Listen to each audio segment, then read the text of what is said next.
What is up and welcome to the 89th annual Hunger Games Saturday. How are you doing? Welcome to the show.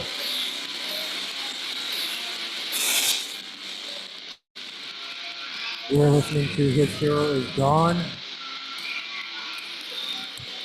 This is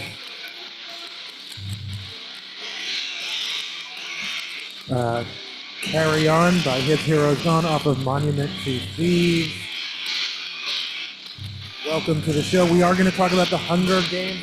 I've been watching the actual Hunger Games. We're going to talk about more about Trump's Patriot Games. And again, like last night, my whole thing was like, all of these are distractions. I'm just going to mention them as quickly as possible and move on. And of course, I get flooded.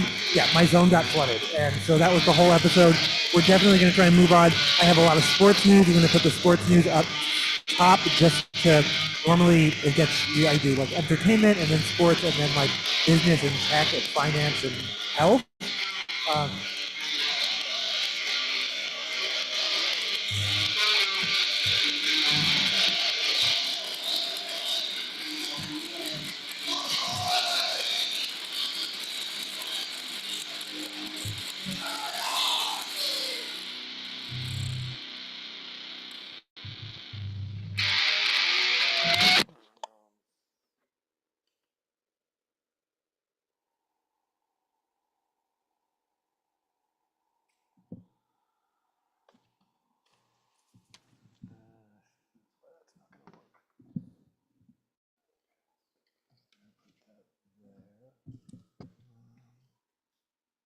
This is Hot Patootie off of the Rocky Horror soundtrack.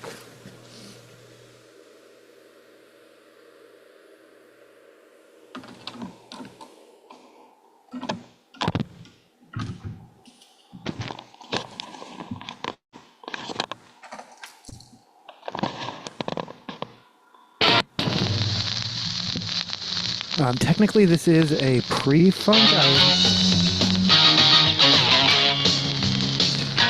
I am allegedly going out to one of a couple of shows. There are a few options. I think we're going to do a segment that I've done before, a recurring segment called "You Help Me Pick," where you pick the show. The bands tonight are Flood Theory and Cracked Sabbath, both playing tonight.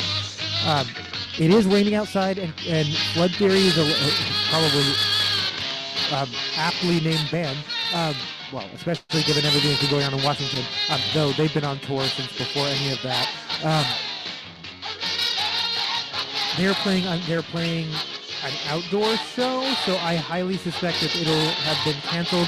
The last couple of outdoor shows, well, actually, no, the last one was going on. It was pretty small. I think have either just been rained out or, I don't know, moved to an indoor venue. Yeah, I'll still show up, but I don't know how many other people will. And maybe that's just an unspoken thing that if it's raining and it's an outdoor show, if it is an outdoor show and it starts raining, they don't end the show. I know that. But yeah, we're Seattleites, so I am a transplant Seattleite. I mean, I do call myself a Seattleite. I do call myself a Washingtonian, but I make it clear I am not native of either of those places. I was born and raised elsewhere and lived much of my life elsewhere, though I've now lived here longer than I've ever lived anywhere, and longer than I've ever lived in any one place, including the place I was born and grew up.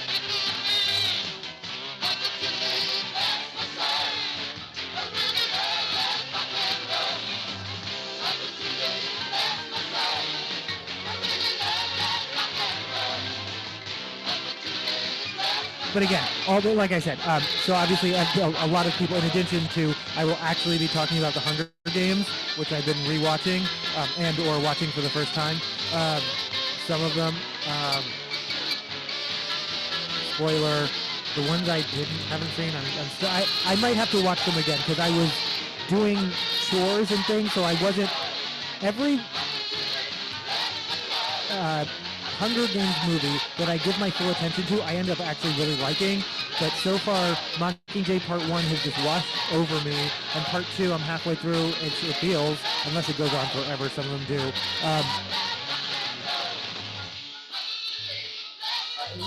Yeah, so far I think again I think I'm gonna have to start the Mockingjays because I really like Catching Fire. I watched that or finished that earlier today, and that may be one of my favorites in the series. Uh,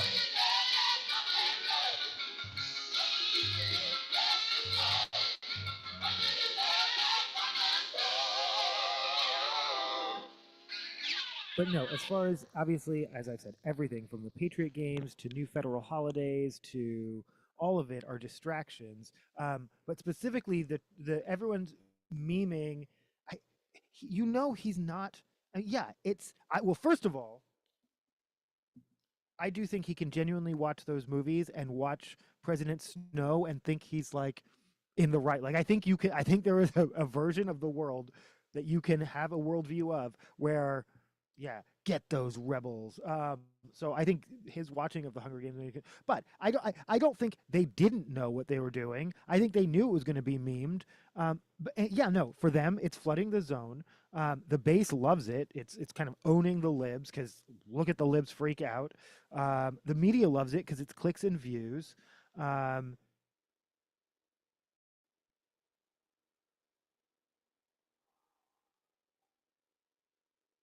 the left can be outraged, um, but can do nothing, which is kind of the point. And these things like this whole like first of all, he says he's setting up a bipartisan.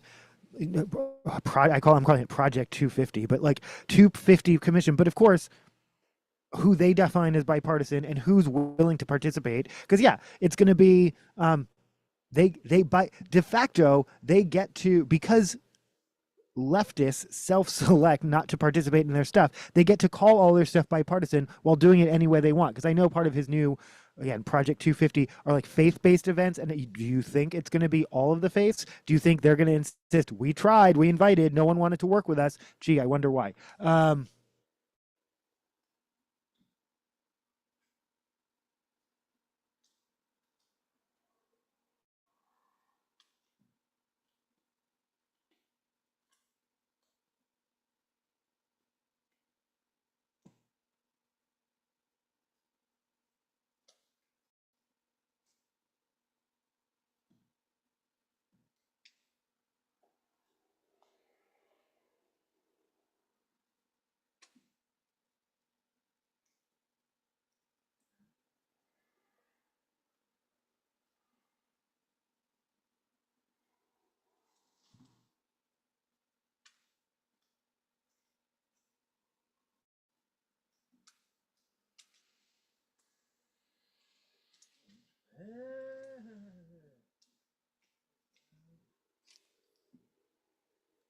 Oh, yeah.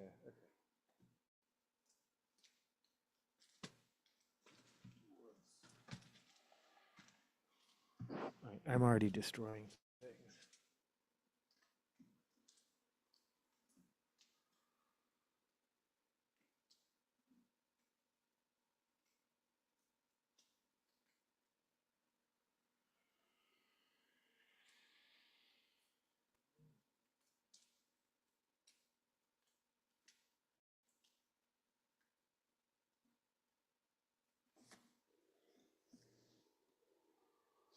This is The Revolution Will Not Be Televised by Gil Scott Heron off of The Revolution Will Not Be Televised. I don't think I'm going to play Whitey's on the Moon right now, but I might at some point. I grabbed this because I've been talking about that because of the sketch that's on that All in the Family record.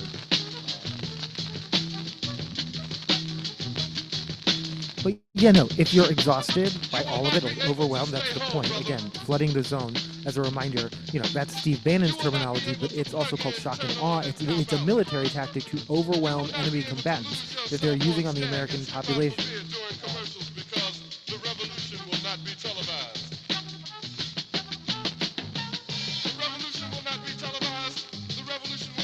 Oh. A new device means that I can edit Wikipedia again. For whatever reason, on my other device, I've been banned from editing Wikipedia. I don't know what I did. I like to believe I have a lot of integrity. I've never intentionally edited something incorrect into Wikipedia.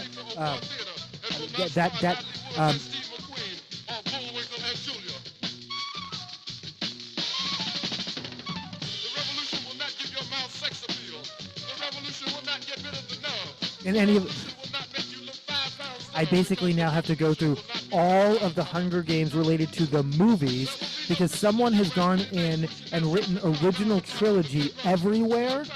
It is not a trilogy. There are 4 of them. The books are a trilogy, and I'm not, I know this sounds really nitpicky. I'm not that kind of person in general, but for some reason this really, really bothers me. The movies are not a trilogy. Hunger Games, Catching Fire, Mockingjay Part 1, Mockingjay Part 2. That's 4. That is not a trilogy.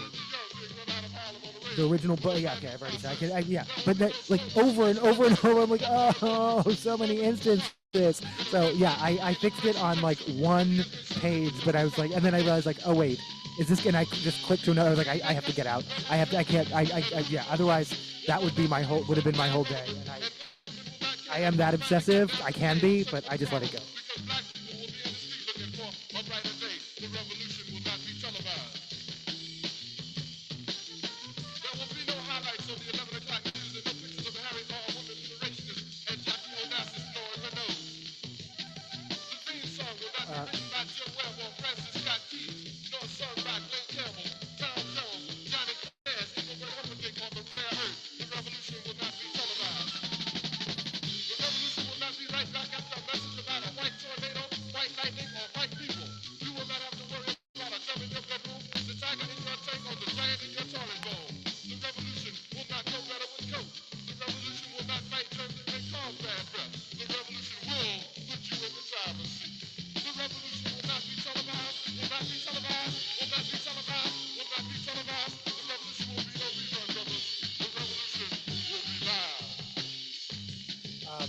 Yeah, but like I said, I really liked Catching Fire. The note I wrote was Divergent can't compare. They are still advertising the Divergence like movie by movie.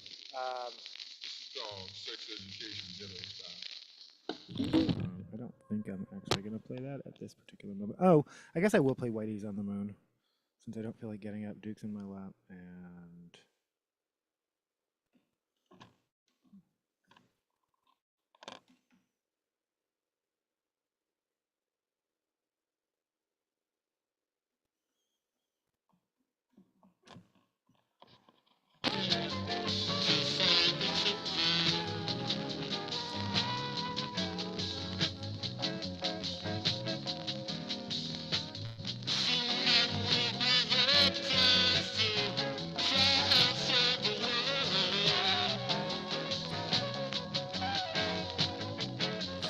I'm realizing that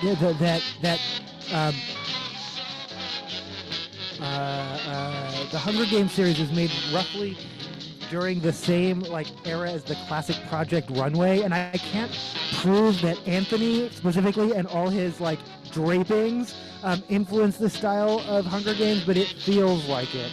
I love, Effie Trinket's costumes in Catching Fire in particular are awesome. The fashion is on point. Love Lenny Kravitz as Cinna, but that, spoilers for like a 10-year-old movie. What they do him wrong, but.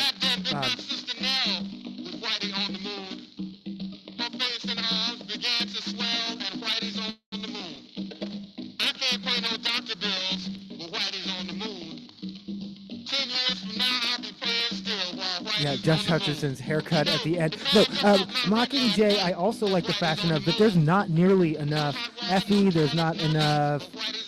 Whatever Woody Harrelson's character is.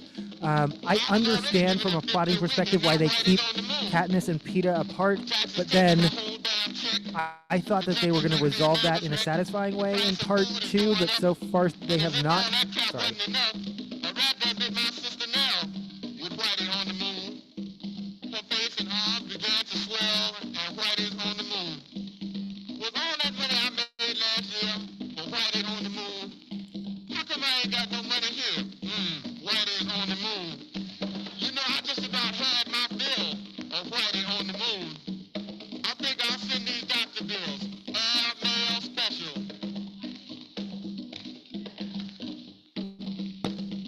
No, and again, I understand. Excuse me. Since moonlighting, I've understand the why will they or won't they is the important dynamic. Um, so I loved moonlighting. For those who I could grab the moonlighting sound. I'm gonna grab the moonlighting soundtrack. Not at this exact moment, but I'm gonna try and remember and play something off of it.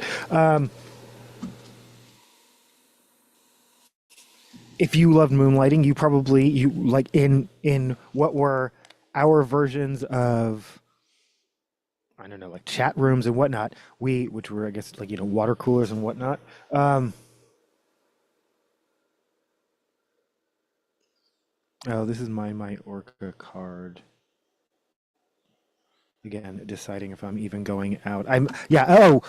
Native, but I'm not native. But I am a Seattleite and Washingtonian. I don't like to believe I let rain deter me from going out, but I don't know why rain and dark is. That's the harder one. Um,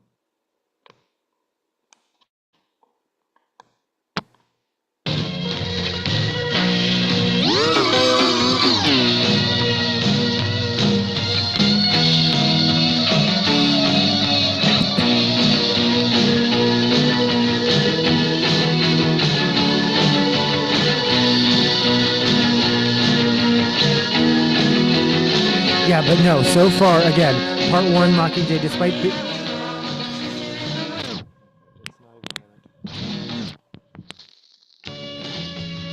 this is my Orca card.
Um, but yeah, no. Despite okay, we're talking about Mockingjay. Big budget cameo of Julianne Moore, Mahershala Ali. Yeah. Oh, for me, it's a very delicate balance, and I realize I'm hard to please. Um, like, if there's too much backstory and talking, I'm bored. If it's just too much like straight like pew pew pew pew, I'm bored. Like, it has to be like a balance, which I think Catching Fire succeeds in the most. I also really like Ballad of Songbirds and Snakes. I know that that's the lowest rated on the series, at least according to like whatever Rotten Tomatoes. But I actually really like that one.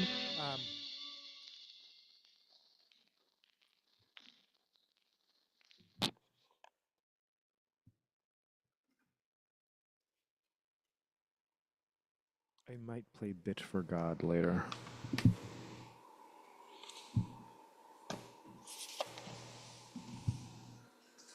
But if I am, I'm a bitch for God.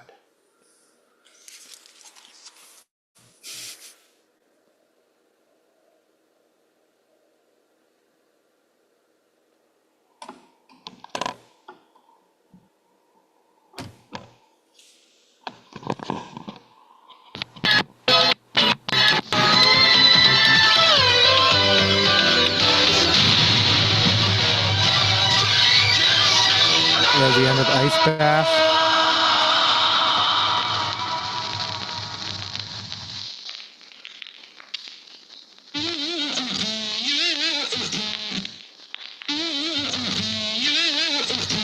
If I got everything I want on album 3, and I grew up in making who I wanna be, Why am I lying when I say I feel content? I don't wanna say Moonlighting. So, if you were a fan around the water cooler, you just wanted them to get together. They would always almost get together, almost kiss. The commercials imply they're going to kiss, and then they'd get into a fight. And you'd be so mad. And then finally, they just had them together, and it was like the most boring thing in the world, and they had to cancel it. Yeah, Will They or Won't They is definitely always better than just once. Unless they're really good writers, which is why When Harry Met Sally is the greatest movie, because the whole movie is will they or won't they, and of course you know they will, but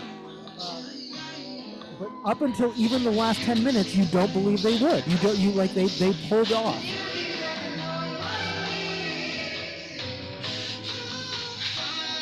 And then they tacked on the unbelievable Hollywood ending, and they made you root for it. When Harry Met Sally. I'm not going to start crying again.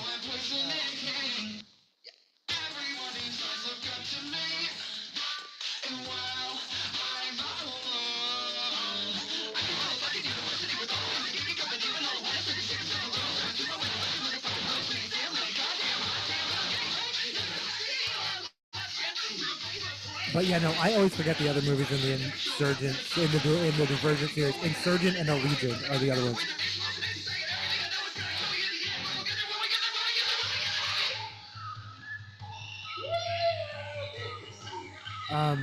Lorde does the soundtrack for Catching Fire.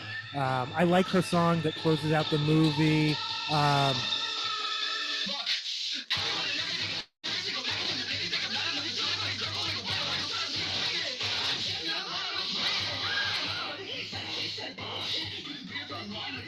Oh, yeah, no, Mockingjay Part 1, and these are spoilers for like a decade-old movie, but it starts off very promising. But then, I don't know, it just feels too... I'm going to give it another chance before I say anything else, because I have to intend to say, I didn't like it, and then when I actually give it my full attention, I'm like, oh no, I loved it.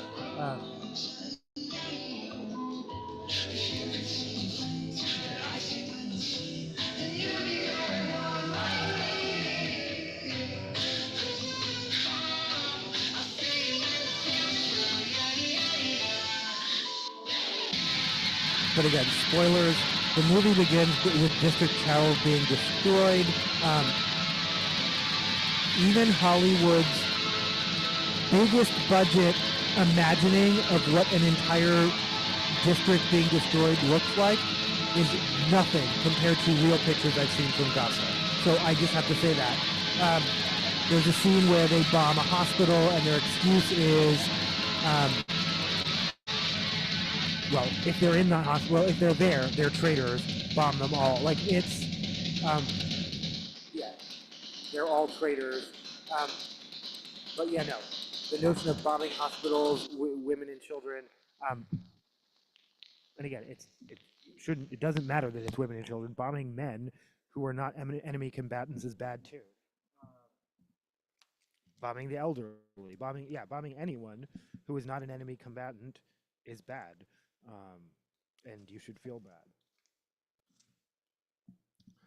And no, as a reminder that Israel daily, every day, and I was thinking, if I reported it every day, yes, I should, and I will. I'll start. Reminder, I will have to make a note.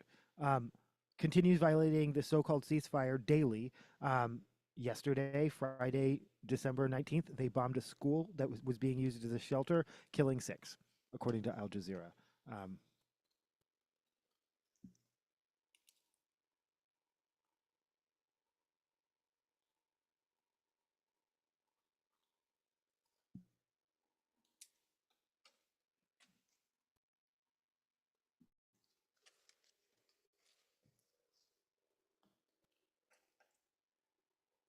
This is Al Jarreau with the moonlighting theme.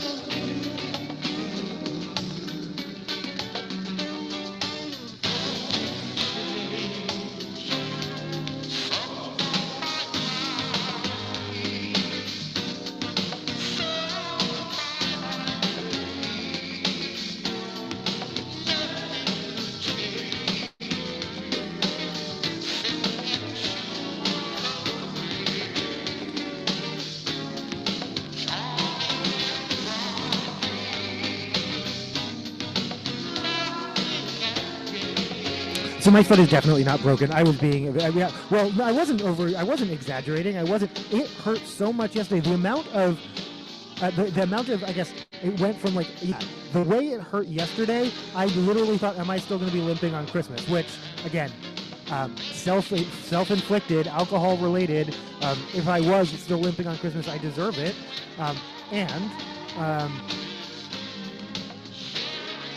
Yeah, I didn't even remember what I did, let alone, I'm sorry, unlike my wrist, which at least I can remember, which I hurt the night before. No, 3 nights ago. And now, anyway, yeah, I hurt my foot 2 nights ago. Yesterday, I was limping around on it, given how much it hurt, given that by the middle of the day, I was using a cane just to walk around the house. I probably shouldn't have walked on it outside of the house at all. Definitely should have been using a cane everywhere. Probably should have gone to a doctor. And anyway, all of that, it's virtually fine today, and I don't know why it hurts so. Like, did something just pop back into place? Because I think so. I think some bone that was in the wrong place just popped back into place, because it's just fine today.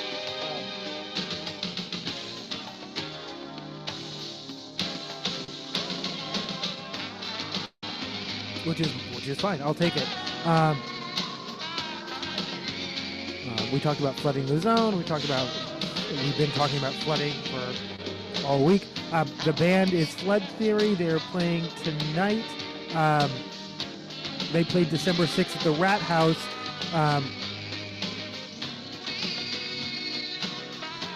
Oh, that's where the footage is from. Okay, I have footage of of them playing the Rat House. So we'll watch that, and then the other band is Crack Sabbath.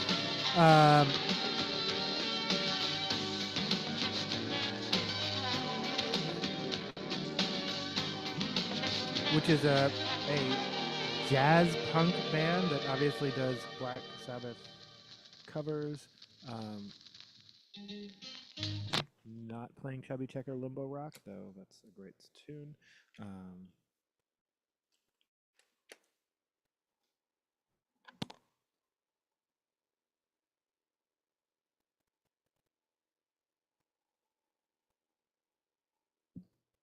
This is Good Lovin'. This is Bruce Willis with Good Lovin'.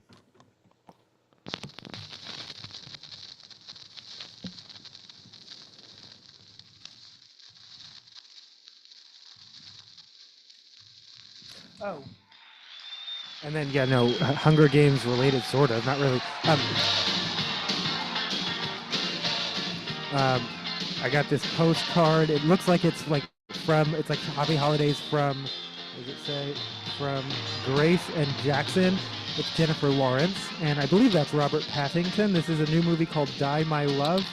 Jennifer Lawrence is a force of nature, now streaming Mubi, mubi.com/Fangoria. Don't show my address.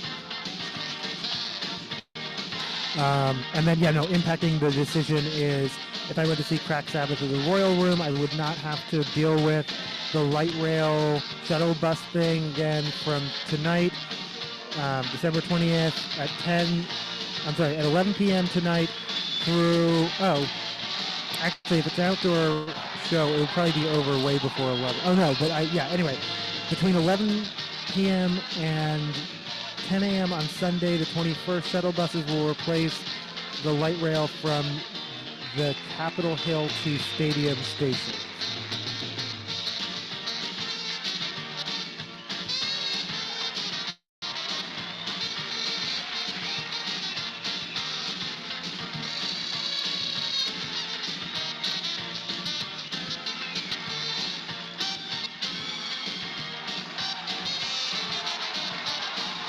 Cat break. Again, reminder, the solstice is December It's tomorrow. It's Sunday. The shortest day of the year.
Okay, yeah, I was going to screen share. I'm just going to screen share this way.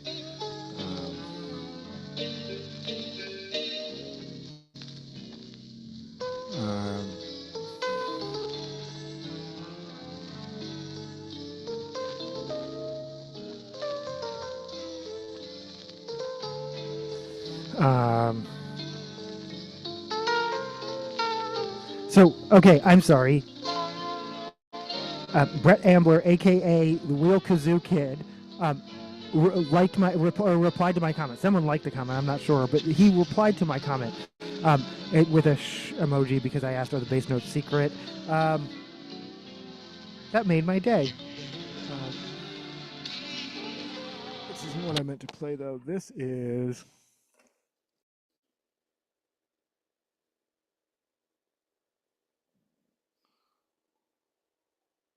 I Told You I Love You, Now Get Out, Civil Shepherd, produced by Alf Clausen.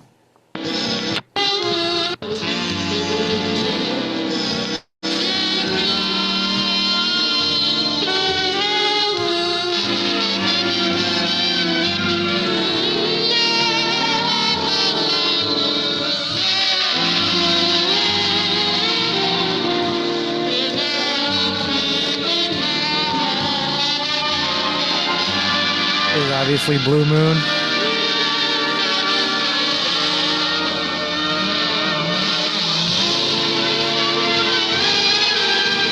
Civil Shepherd, also produced by Alf Clausen.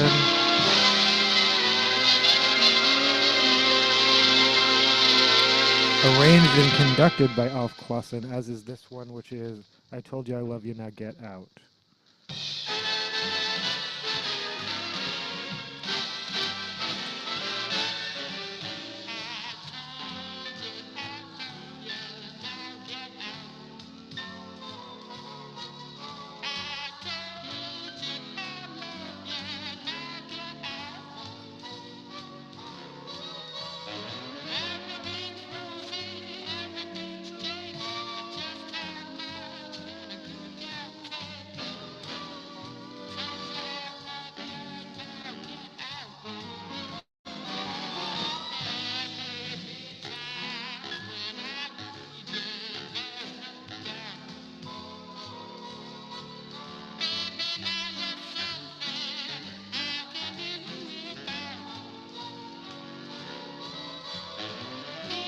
I feel like okay, whatever.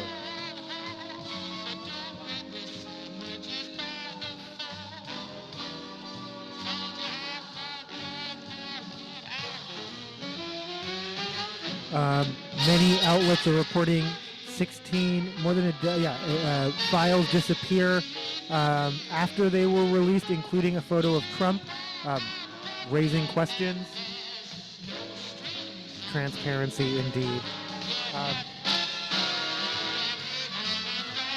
The Justice Department, this is the Daily Mail, the Justice Department did not say why the files were removed or whether the disappearance was intentional. The Justice Department has not responded to a request for comment. An automatic reply said, the Trump administration is the most transparent in history by releasing thousands of pages of documents, cooperating with the House Oversight Committee subpoena request, President Trump recently calling for further investigations into Epstein's Democrat friends, and the Trump administration has done more for the victims than Democrats ever have.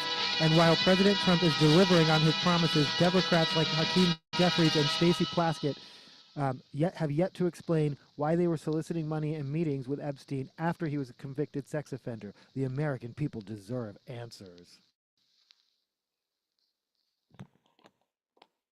Online, the unexplained missing files fueled speculation about what was taken down and why the public wasn't notified, compounding long-standing intrigue about Epstein and the powerful figures who surrounded him.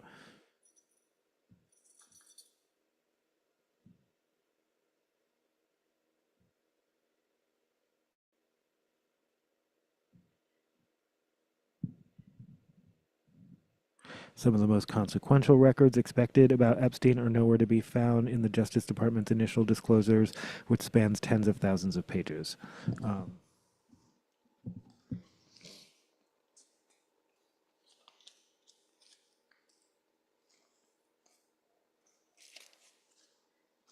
The hundreds and hundreds and hundreds of hours, unless Tucker Carlson just literally destroyed them, they exist somewhere. Someday someone we will get to see them. Yeah, our great grandchildren who will have seen them, and they'll like required viewing, not necessarily as children, though not necessarily not as children.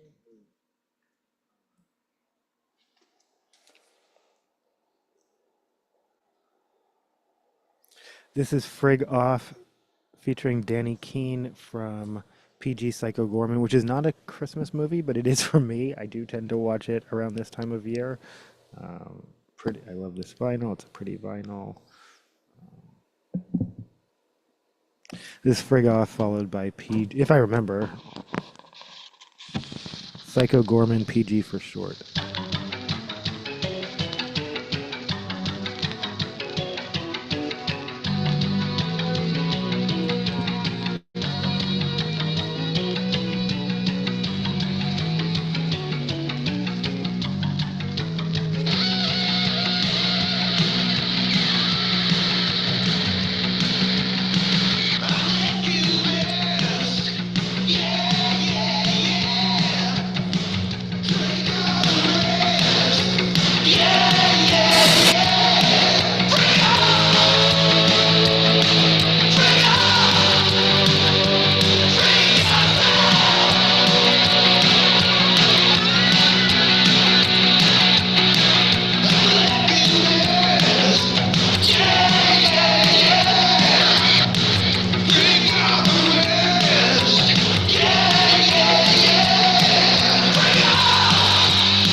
Yeah, 1996 complaint accusing Epstein of stealing photographs of children.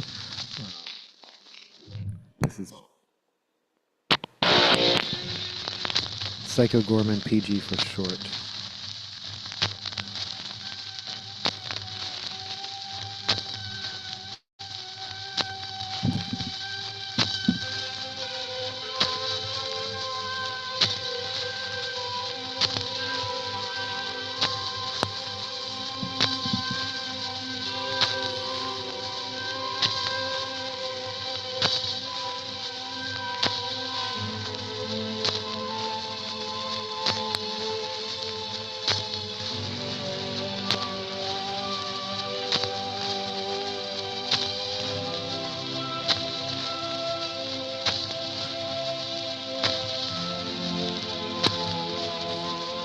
Oh, this is not PG for this is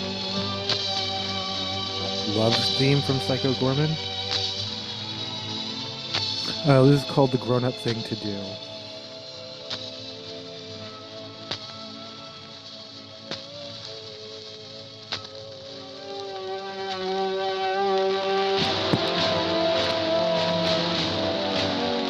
Wait, did I flip the record?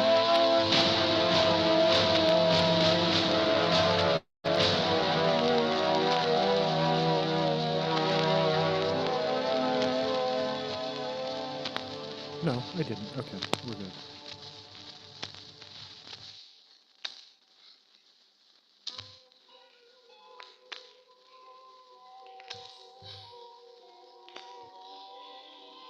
Alistair.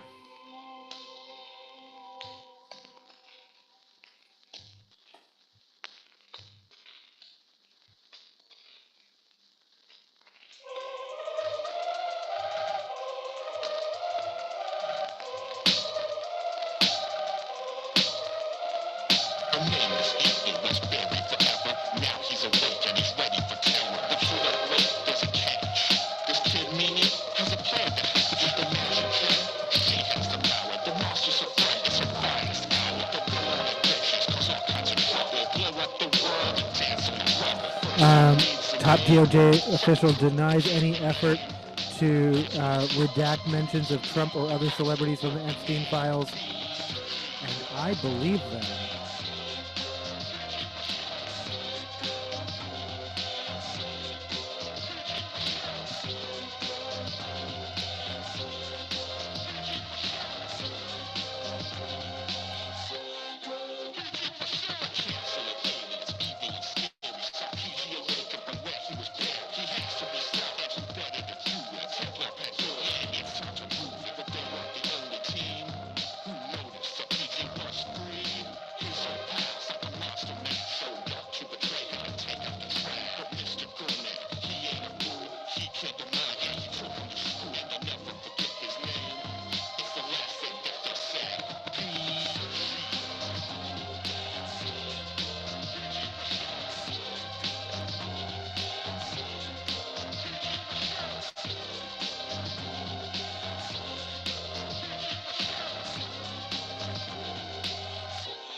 Frustrations mount among survivors about how Democrats' selective releases of Epstein files and photos. Is it really?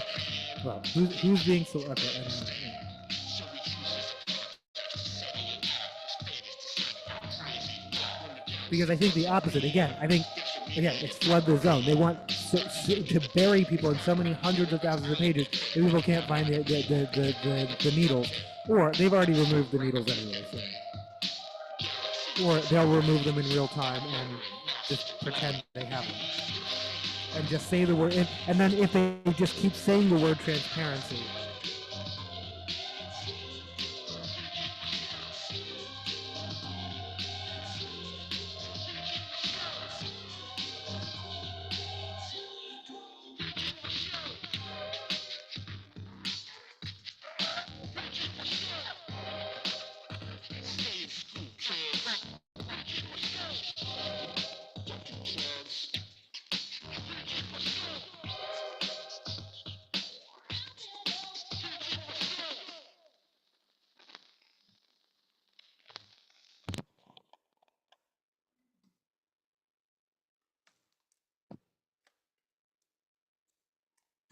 That is not PG. It is not a children's movie, even though there are children in it.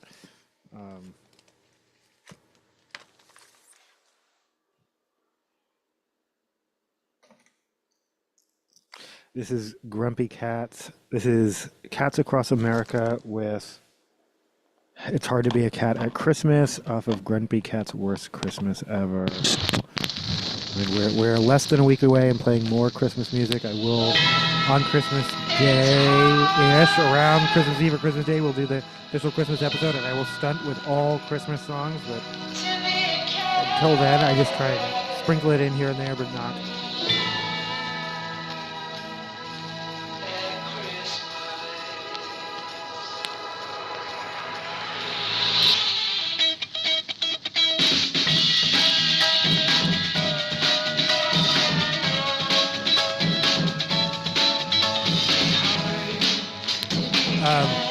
Shout out, was it Purolip Choral Chorus who did the choral of the bells, but choral of the meows? Like, yes.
I think I will never find out who Cats Across America is. I want to know the specific session players, just like I need to know this. I think we actually located, didn't we eventually locate the actual specific session player who sung I'm Gonna Make Your Love So Sweet from the Archies, right? We found her, right?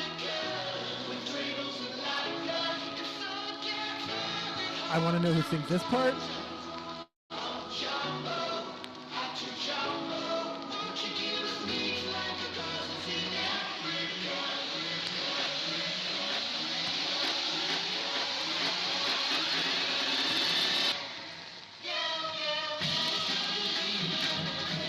Every single time I'm like, listen to that beat though. Someone needs to sample it. It goes so much harder than a novelty song from a throwaway movie that no one remembers except me. Oh, and YouTube who banned my channel for 90 days for... Yeah, anyway.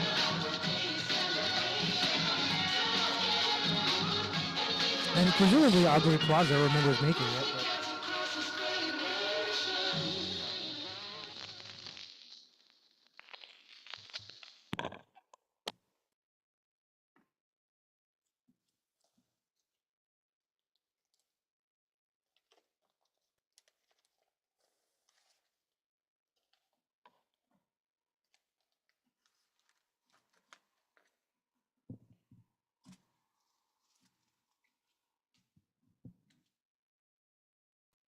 And then now, yeah, I have a tendency to play them back to back because I separately got a strike for playing. This is release for this. Trap is the movie. Having already been warned, like don't play whole movies. I just thought I was being cute, but yeah, I learned from that. I learned from that. People learn. People can learn and grow. Not everyone. Well, everyone has the potential, but not everyone does.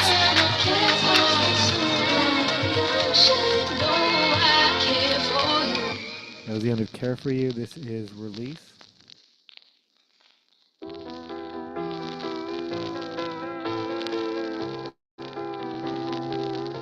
By Lady Raven, aka Salika.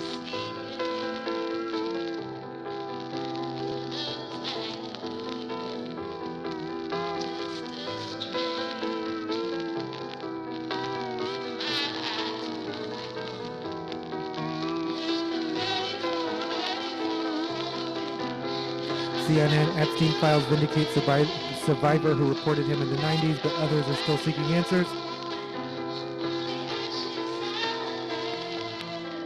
According to the Wrap, Bill Clinton, deputy chief of staff, hit back over Trump administration over Epstein file drops. They'll try and hide forever.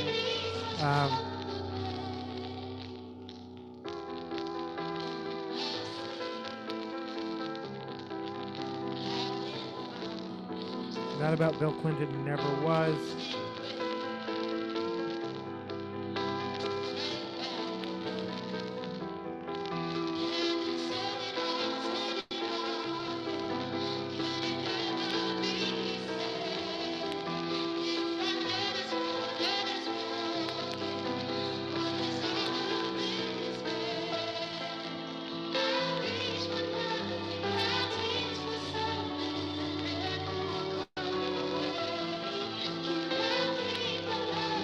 though, not to play devil's advocate, if they're shredding the documents and like someone, they can't even in the White House, they can't prevent leaks. So someone's getting, like, if that's really true, if the DOJ is corrupt as people say they are, and I'm not saying they're not, I'm just saying if the DOJ is corrupt as people say they are, there will be evidence at some point.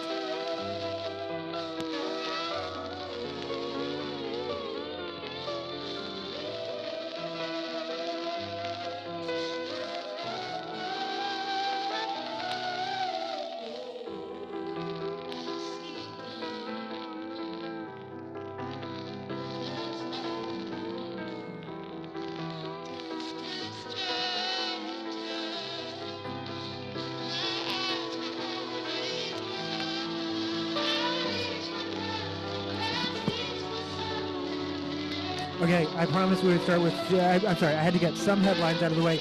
We're going to do a bunch of sports news as promised, and then we're going to, then I'll just do general purpose headlines and whatnot. A little bit more chewing the cardboard. But yeah, no, I engineered this episode in a way on purpose.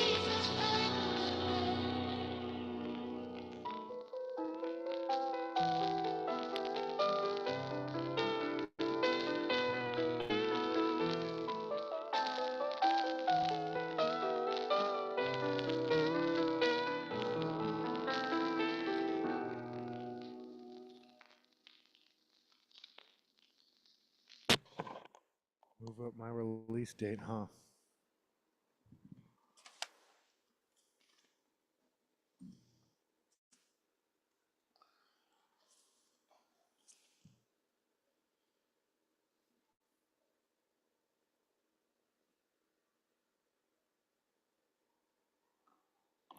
I'm So Fabulous by the New York Dolls.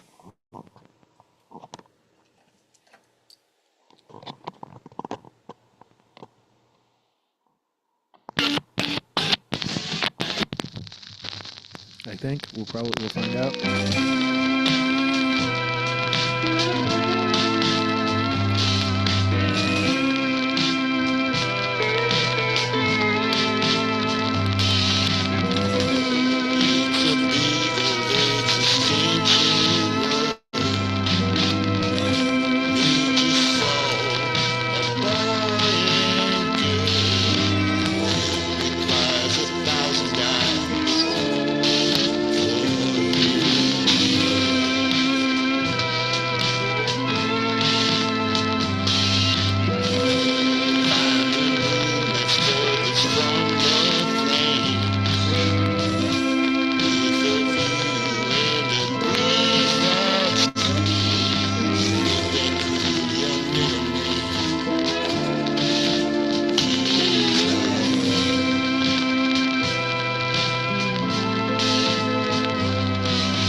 Los Angeles 2028 organizers promise affordable Olympic tickets amid World Cup controversy.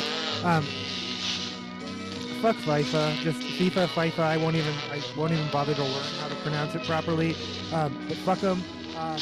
Fuck their peace prize. Fuck how they extract value from cities without anything in return.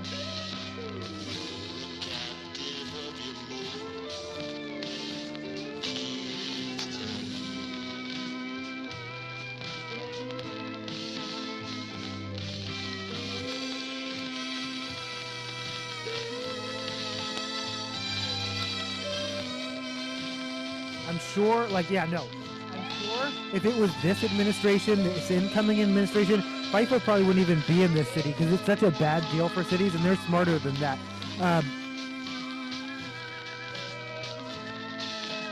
But I'm just predicting Katie Wilson's going to play along. Unlike me, she knows better than to shit on sports because she knows people really, really love them. I would say sentiment is mixed. people are apprehensive. I know people who are apprehensive about the impacts of the stadium neighborhood, the impacts of, negative impacts. But I know people who are genuinely excited just because they love sports, and I know people who are genuinely excited because, or in particular, people who love football, soccer.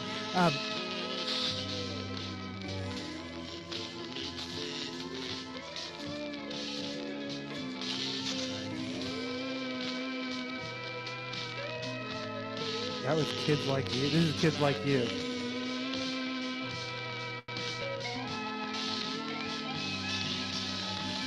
And then I'm going to play Round and Round She Goes.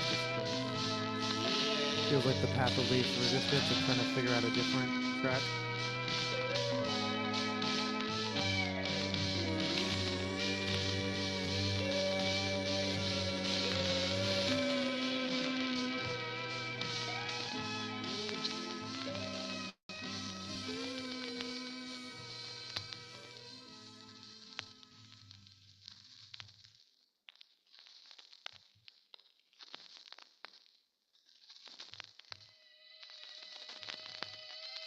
Okay, top sports story, obviously.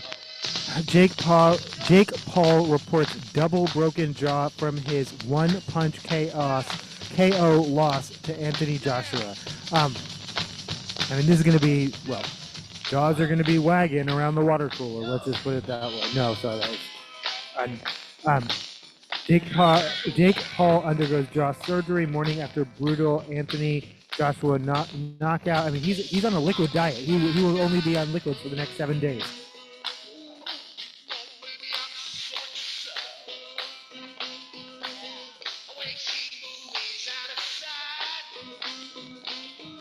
Jake Paul gets titanium plates and teeth removed after brutal knockout punch from Anthony Joshua. So now some people are pointing out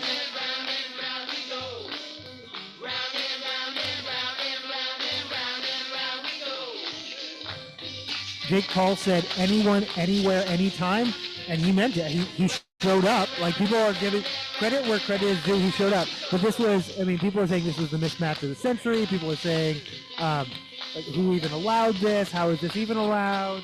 I want my money back. That's not a fight.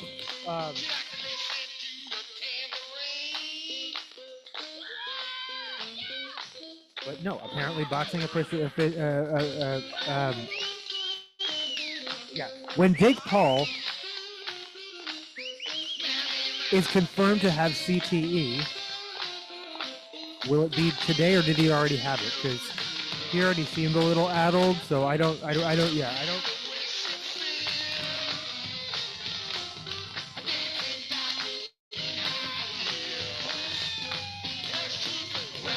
When he has various run-ins with the law and entanglements in the next couple of decades, will it be the CTE or will it be the sense of entitlement he clearly walks around the world with already?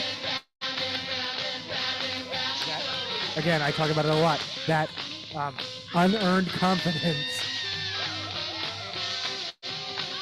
I wish I could tap into it. There's this ePix ad, ePix ad that they kept, which I called Epics the entire time because it sounded like Epics. But I guess there's this ePix ad. I think it's a product or service. It doesn't exist anymore. But one of the clips is like Katy Perry, and she's like, "Are y'all pumped?" And it's like, again, unearned confidence. But if you can fake it, you can make it. People respond very favorably to that shit.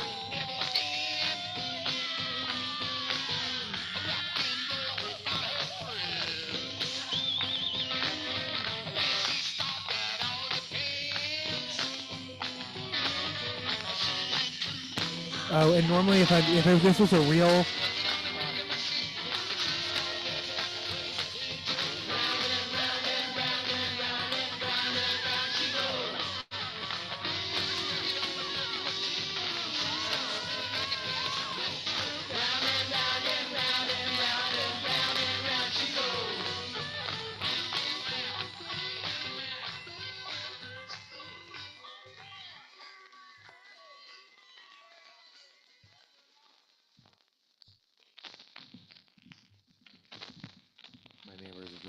what is that light? It's just my neighbor's backing out of their driveway.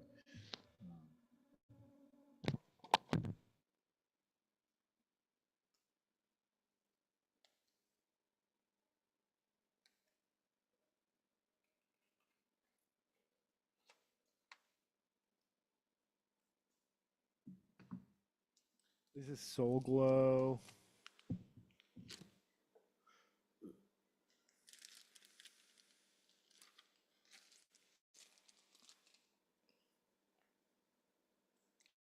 Untitled EP2 as per usual. Hold on, just wait. I have a no. Okay. I was like, don't these songs have titles? I feel like these songs do have titles, but it is what it is.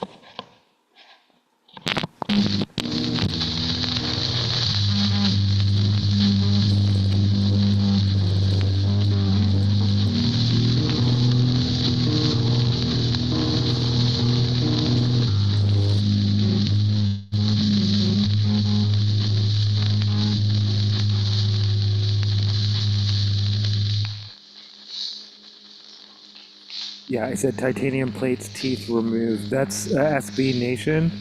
Yeah,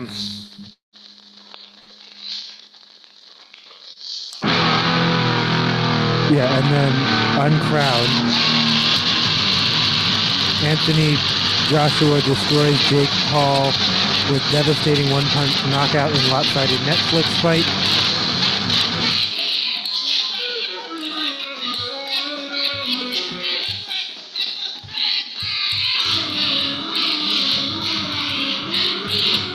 In much better sports news,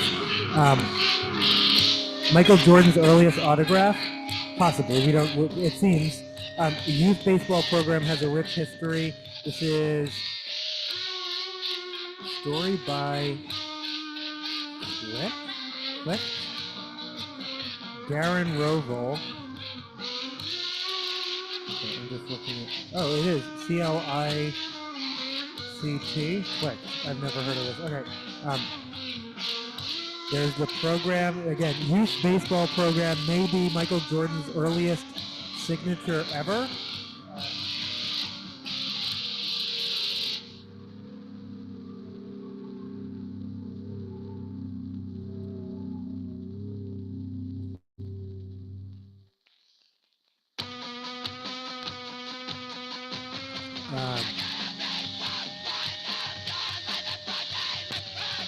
Long before Michael Jordan was a six-time NBA champion with the Chicago Bulls, the future GOAT stood in the driveway of, I'm not going to read someone's address, but in North Carolina with a basketball in his hand. It was the winter of 1985, and the 22-year-old Jordan was in an intense free throw contest with Justin Jones, age 10.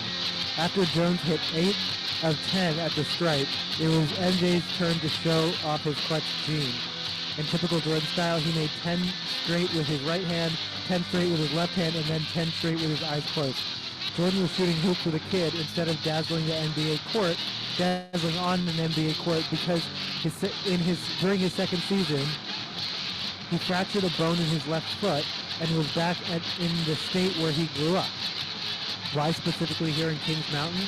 Well, a decade earlier, Jordan came to town with his youth team from Wilmington, North Carolina. I'm going to play one more by Soul Glow off of Untitled EP2.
Yeah.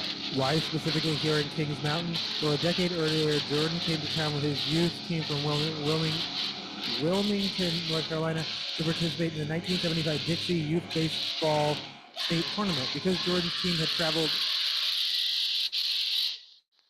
238 miles to the tournament and, like some other teams, could not return home in between games, Frank and Nina Mitchum volunteered to host Jordan and another player, Reggie Merle.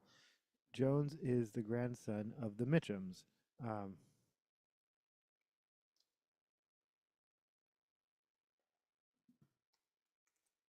and presumably these would be like parents of rival teammates, right? Like you're now staying in the house. I don't know any. Again, go sports ball. I don't know how any of this works, but you're now staying in the house of potentially your rival.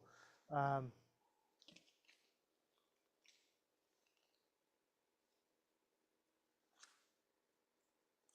this is Too Young to Kill and Tested Time, since this is a story about young Michael Jordan, both by bright futures off of dark past.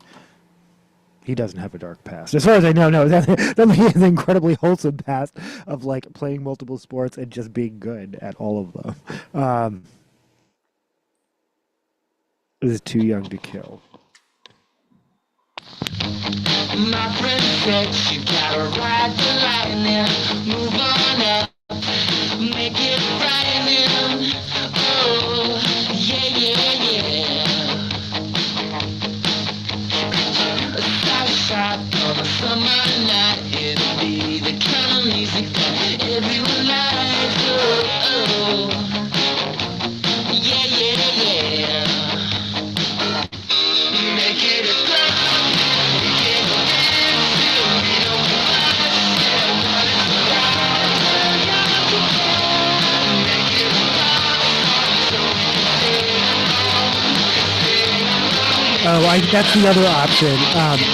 Well, yeah, we're gonna get to you pick the show though. Again, I think the decisions are already been made.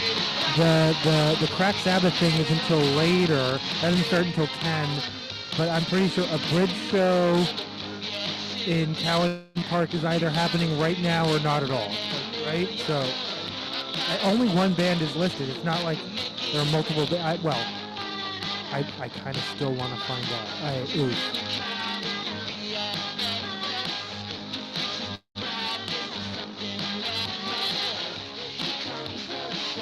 Do. But I already said also. I'm gonna stop diluting the wine. Like normally I use I have a wine water 50% mixture. It's like my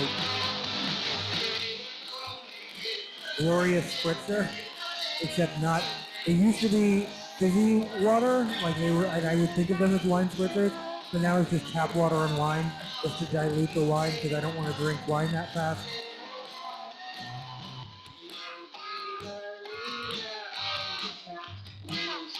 Which I'm drinking it pretty fast.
Boo, boo, boo, boo, boo, boo. This, oh.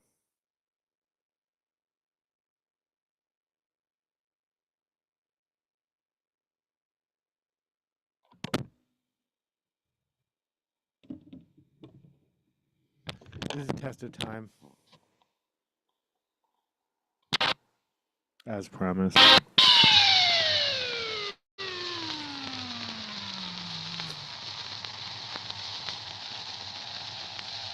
Bright Futures, Dark Past.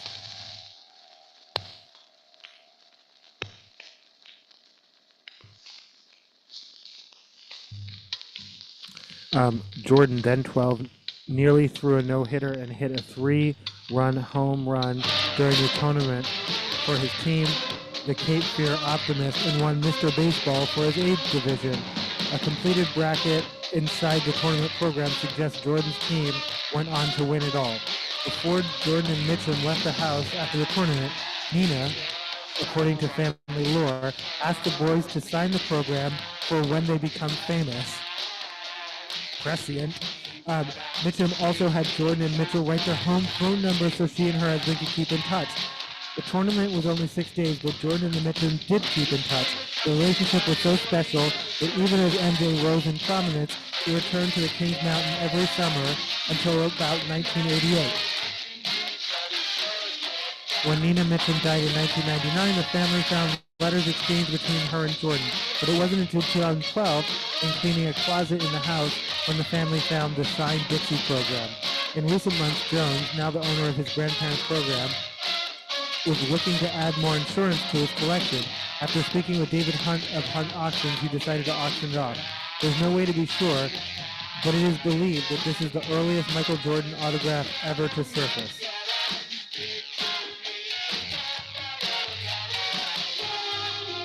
Jordan signed the program Michael Jordan, which would not have been typical at the time.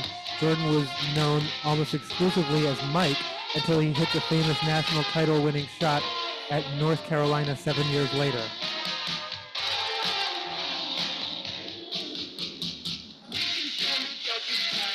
In the team photo caption in the Dixie program, Jordan is referred to as Mike.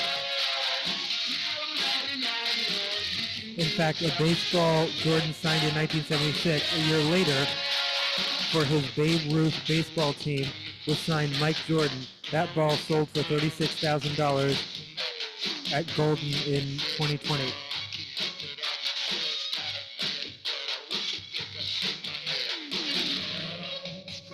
Long-legged girl like she came straight from Avatar.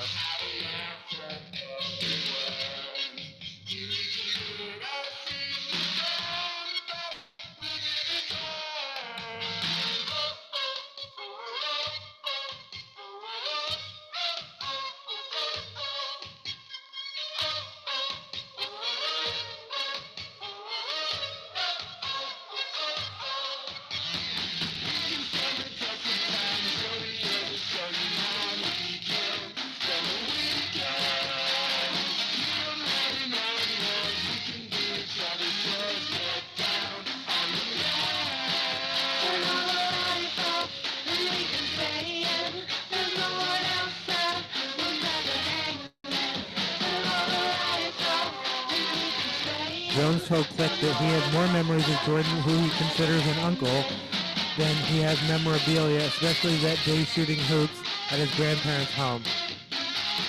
I once asked him for an autograph and he said, "Why would you want that? I know you." Jordan said, "I didn't ask after that." The program, which had an estimate of $20,000 to $40,000, has a top bid of $5,000. It closes January 12th. I'm going to play this out, actually. Oh, yeah. I'm not going to play. I could play Black Wedding. I'm not going to play it tonight.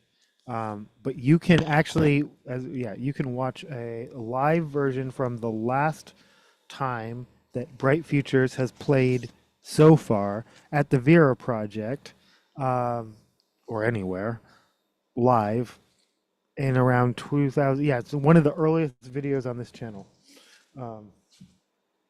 This is from the Lego Movie. There is a Bright Futures song. It's either in the Lego Movie or Lego Batman. It's not on any of the soundtracks, but it's only for a few seconds. And I think it's when they go to Cuckoo Land. I think it's in the first movie when it might be in the second Lego Movie. But yeah, there is a very brief snippet of a song that was not off of that album, Dark Past, but off of their first album, Glistening Pleasure 2.0.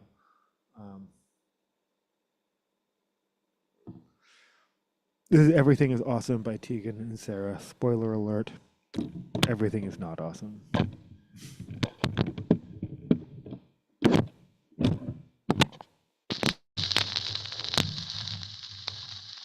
Featuring Lonely Island. I feel like I just played this, but I don't care. Yeah, I know I did. Maximum rotation. That beat is relentless.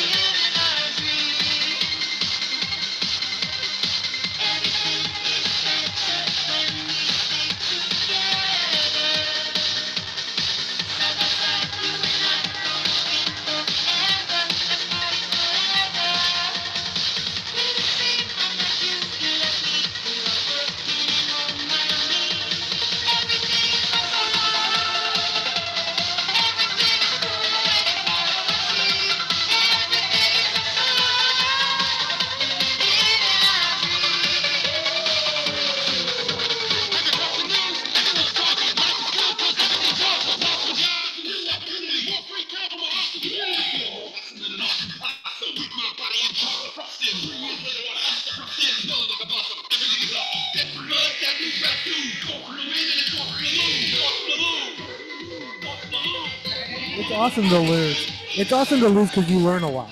It actually is awesome to lose. You learn a lot more about yourself and life about losing than you do winning. And in that sense, it is awesome to lose. I can also find a positive spin of anything. I've been accused of being like a empty, cheerleader, but I've also been accused of being like a hopeless cynic. So.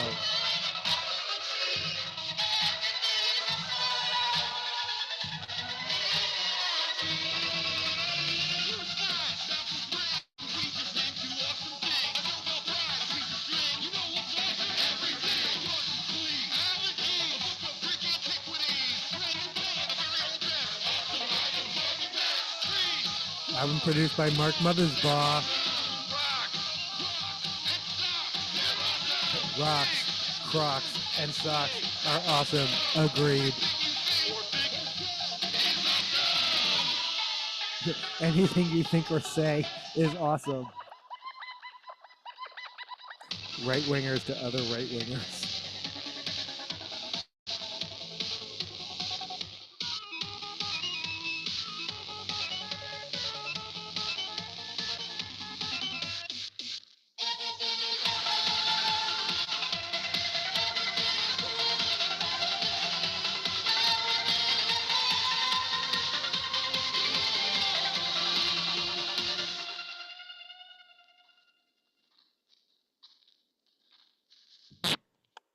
Yoik.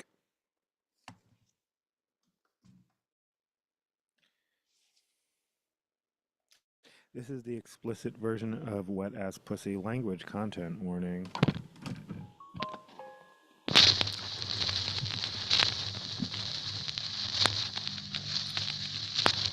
Cardi B, Megan Thee Stallion. Oh, this is 45.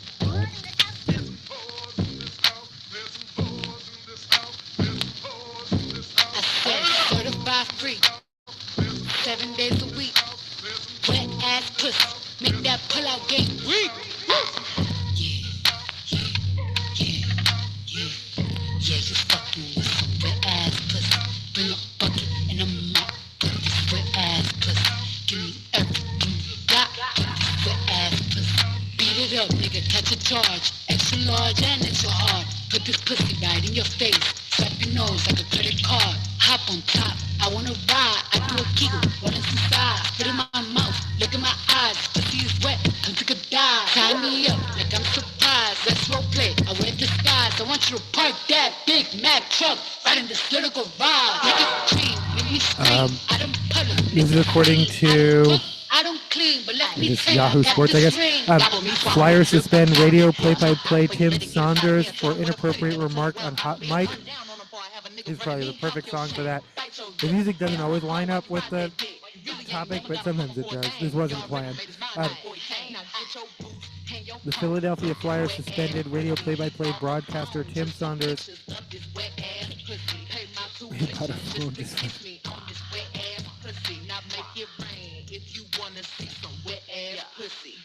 need a hard hit, I need a deep stroke, I need a Henny drink, I need a weed smoke, not a garden snake, I need a king cobra with a hook in it, hope it lean. Oh, he got some money, then that's where I'm headed. CA1, just like his credit. He got a beard when I'm trying to wet it. I let him pick, now he diabetic. I don't wanna spit, I wanna go, I wanna gag, I wanna choke. I want you to touch that little dangly thing that's strung in the back of my throat. My head can misfire, Punani the Sani is going and drying, it's coming outside, yeah. Right on that banner, the cops behind me, I spit on his mic and I heat trying to sign me. Yeah, I'm a freak bitch, handcuffs, leashes, switch my wig, make him feel like he cheating. Put him on his knees, give him something to believe in. Never lost a fight, but I'm looking for a beat. In the food chain, I'm the one that eat you. If he ate my ass, he's a bottom feeder. Big D stand for big demeanor, I can make you bust before I ever meet you. If it don't hang, then he can't bang. You can't hurt my feelings, but I like pain. If he fuck me and ask who's is it, when I ride the dick, I'ma spell my name. Yeah, yeah, yeah. Yeah, you fucking with some wet ass pussy. Bring a bucket and a mop for this wet ass pussy. Give me everything you got for this wet ass pussy. Now from the top, make it drop. That's a wet ass pussy. Now get a Thinking he had thrown the broadcast to a commercial break, Saunders made a reference to oral sex before he was alerted by his partner, former NHL or Todd Federer, that they were live on the air. I think we're still on the air, Tim. No, we're not. Are we? Saunders replied after chuckling. The Flyers announced on Friday that Saunders had been suspended for 2 games. These remarks do not reflect the standards or conduct and values of anyone associated with our organization by the statement. First of all, it's Philly. Like, I'm surprised they don't make oral sex yeah, never mind. I'm surprised they, I'm surprised they don't make jokes about fornicating with batteries. What are you talking, what? If you know, you know. Phillies fans of all sports, but in particular Flyers fans who throw batteries onto the ice, which is like super dangerous, even for their own team. But like, right? Yeah, Flyers fans. I'm sorry. I was gonna say Flyers fans are the worst. I meant Eagles fans are the worst. But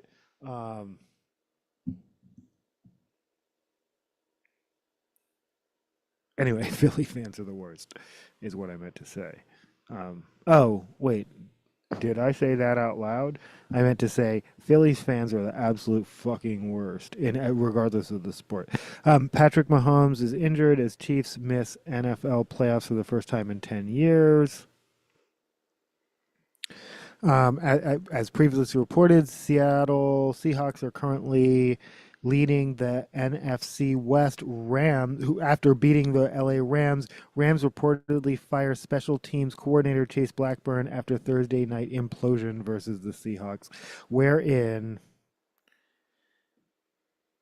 the LA Rams missed a field goal, allowing a 58-yard punt return touchdown that sparked an improbable Seahawks fourth quarter comeback during 38-37 overtime loss. If you don't, if that was improbable to you, then you are not familiar with the Seahawks. I'm like, why am I gasping? Oh, because I'm wearing a belt. Because I was planning to go out and I'm not anymore. Ish, loosening my belt. The Bears president floats. Okay, we're gonna do this quickly and then.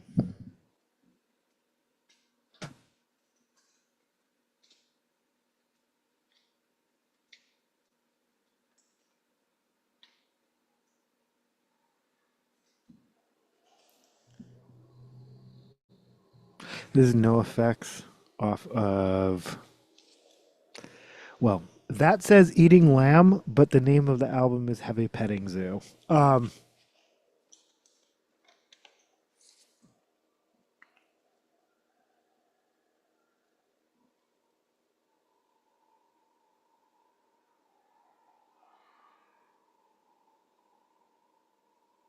Holy shit. Holy shit. No, we are not. This feels not correct. This feels. Oh shit. This is Release the Hostages by NoFX.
There's also Yahoo Sports. Bears president floats Northwest Indiana as new home amid stadium standoff with Illinois legislature. The deep. Happy Saturday. We're doing sports news because go Sportsball.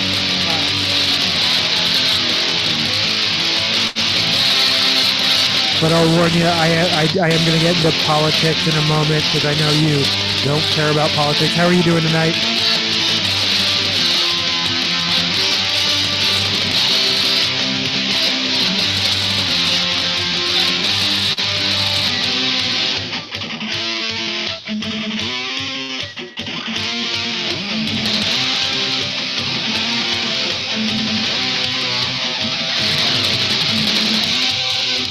That's interesting. My tabs keep crashing. Okay. But I'm still live on the air, right? Okay.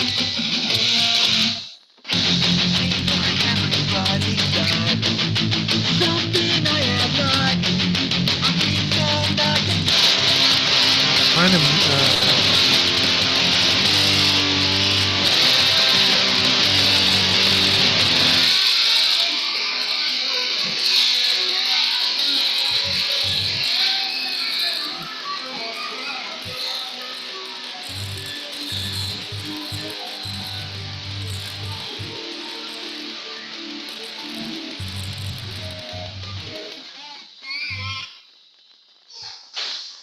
Right, this is Liza by No Effect. I'm not sure. Like, am I still on the air? Like, I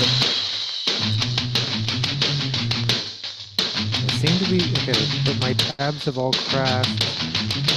So, if my computer can't even show me YouTube, how is it showing other people my live stream? Okay, my camera still has the light is still on.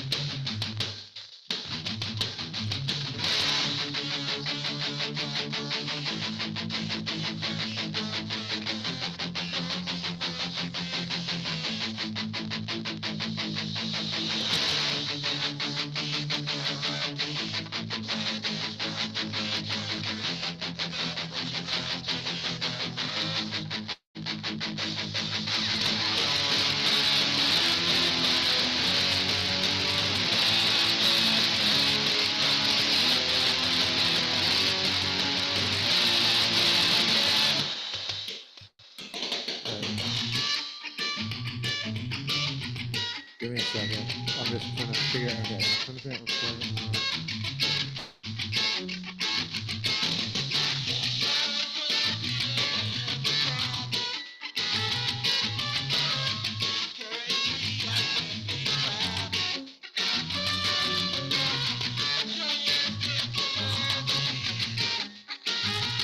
Okay, yes. All right, I'm back. Well, apparently I've been here the whole time. Yeah, I can't see my own YouTube, but I can. All right, okay. Thank you. How are you doing tonight? Oh, I felt like I had a story that might be of interest to you earlier. Let's see.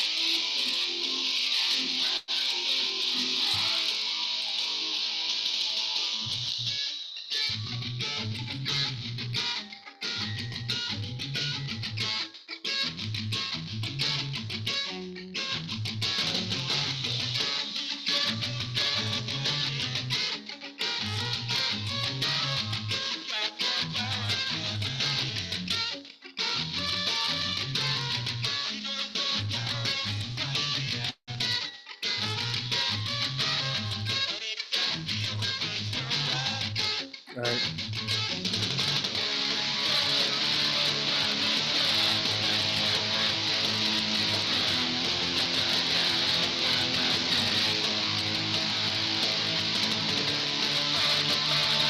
In any event,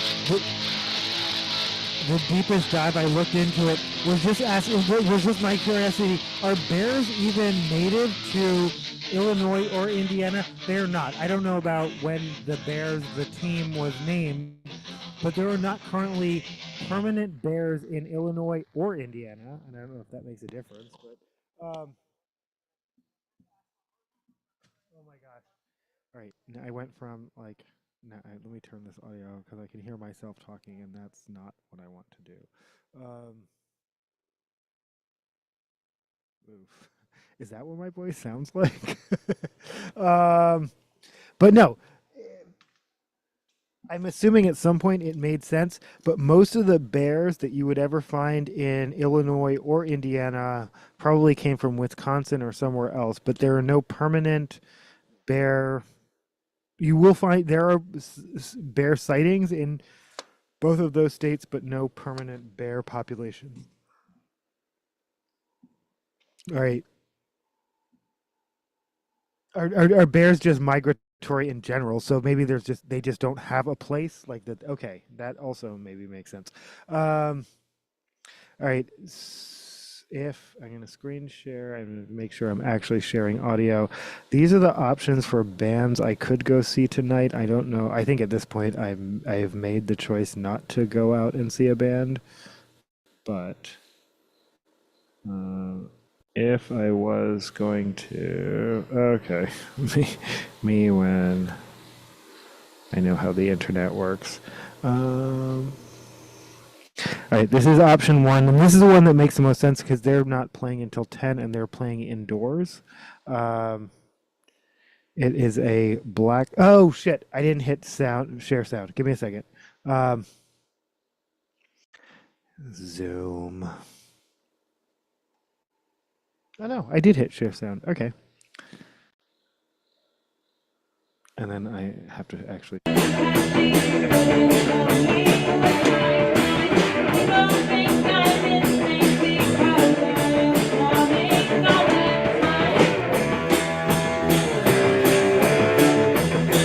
New cover of Black Sabbath. Paranoid.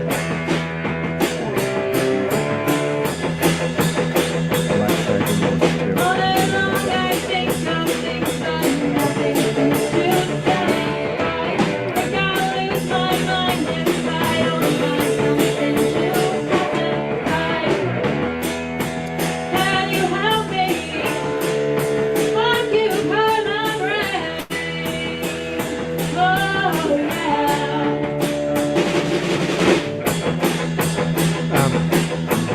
I'm not sure this is the band that's actually playing. It doesn't feel like it's Seattle. They said it was a jazz. This is a band calling themselves Crack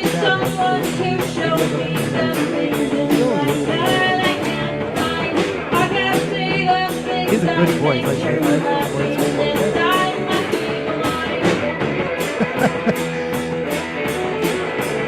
here's her phone with the lyrics like that. Just like checking it out. That's so personal.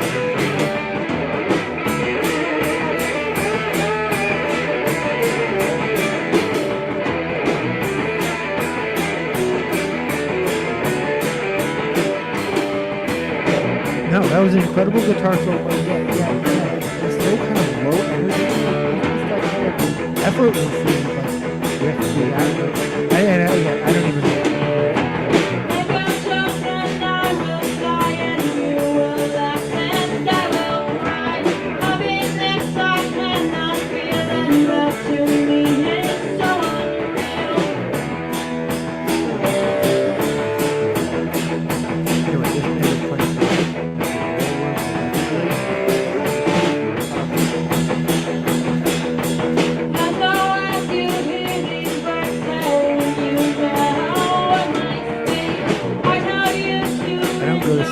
Cover bands, but if I do,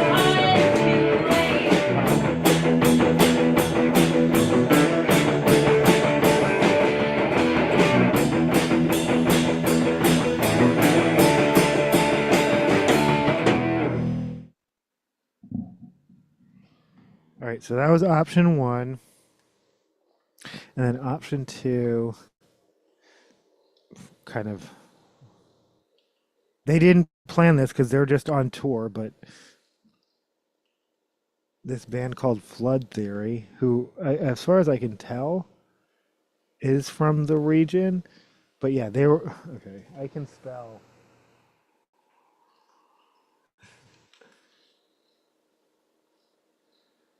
Oh, I already did this once. Bus.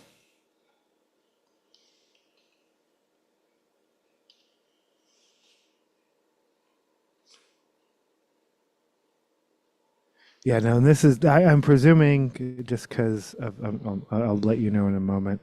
Um, yeah, 11 days ago because they played the Rat House in Tacoma on December 6th. Allegedly, they're playing at Cowan Park right now, but it stopped raining. Okay, all right.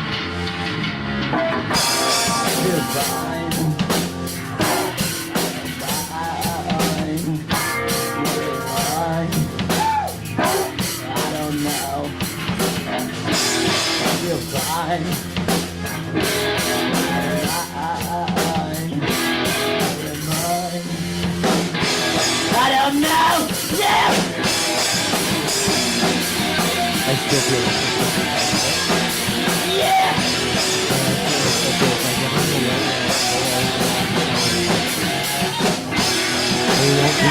because either they got locked out or they already I don't know. I don't know. People put generators, people bring the lights, people bring. I can't even go. I'm streaming them on this channel.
Different band recovery.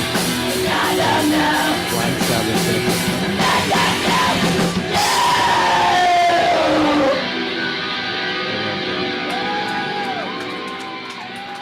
I love that for them. Okay, I'm gonna pause and stop screen sharing.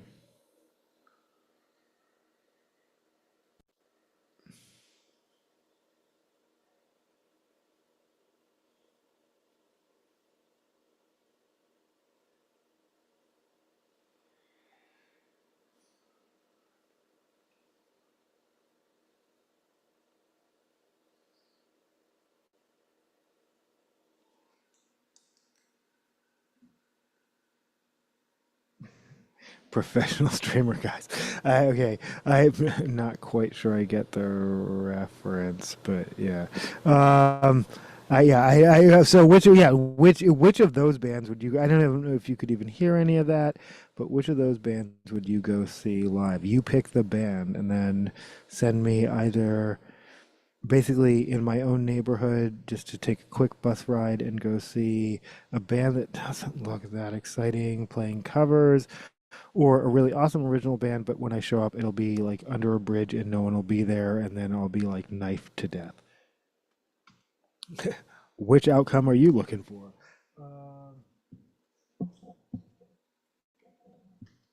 This is Jesus or Genome with. Oh, so, okay, this is not me. Grr. Okay.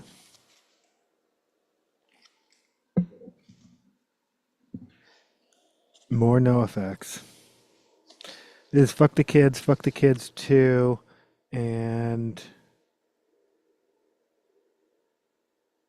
please stop fucking my mom and murder the government by no effects off of a bunch of songs.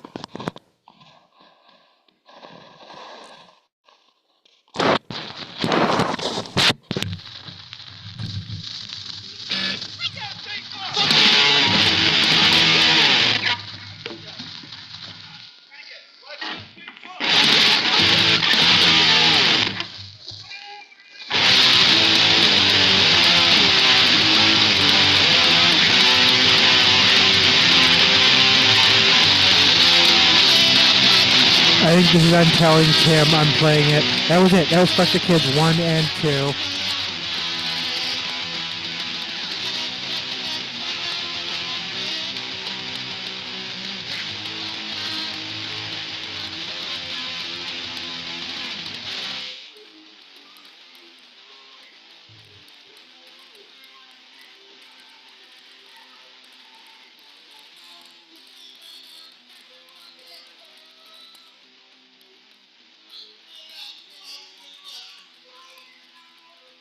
But anyway, yeah, no, the story was Bears president floats Northwest Indiana as new home amid stadium standoff with Illinois legislature.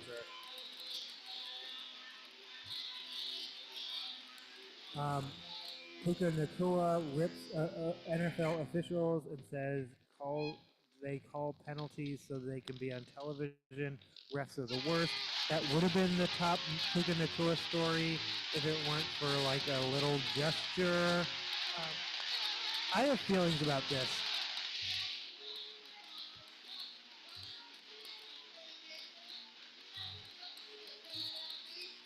One, I tend to wring my hands to. Oh, well, it's a gesture that I'm like, I do that gesture.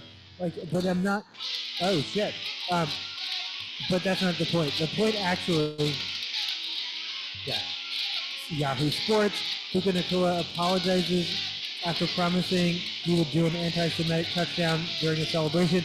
My issue is, did Aiden Ross get held accountable in any particular way? Again, this is someone who interviewed the president in 2024, and people attribute with possibly like the outcomes of the 2024 election. Did Aiden Ross, who is Jewish, by the way, was there any accountability for Aiden Ross? So, does Aiden Ross know the origin? Like, who's spreading what, and even knows and understands it? Because I would, yeah, has he responded? Has he acknowledged? I don't think anyone's held him accountable. But Puka Nakua, and then the other part of that story to me is, I am going on television in front of millions and millions of people. Someone is suggesting I do a thing. I'm just gonna go ahead and do it blindly without like doing my own research. Like, I don't know. That just feels well. This please stop fucking my mom, followed by murder the government by no effects.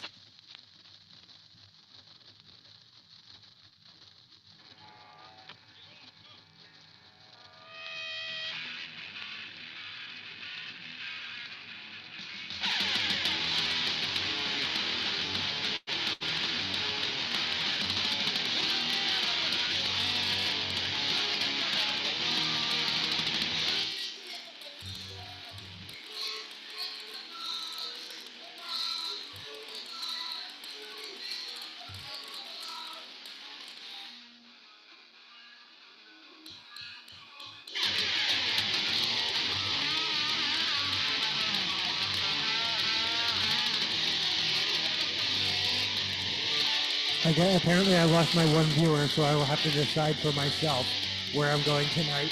But thanks for watching. Appreciate all the viewers, but especially the regulars.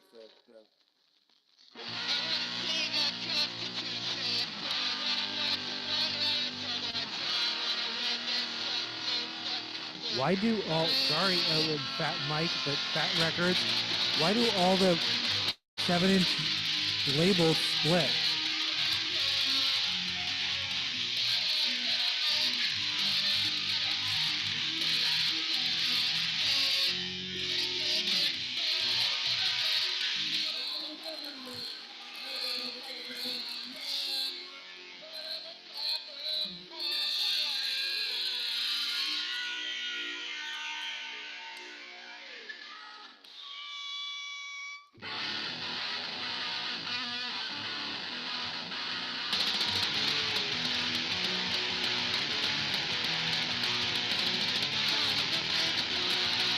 This is Stranger Than Fiction.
That time I got into a fight with Fat Mike at the Punk Rock Museum in Las Vegas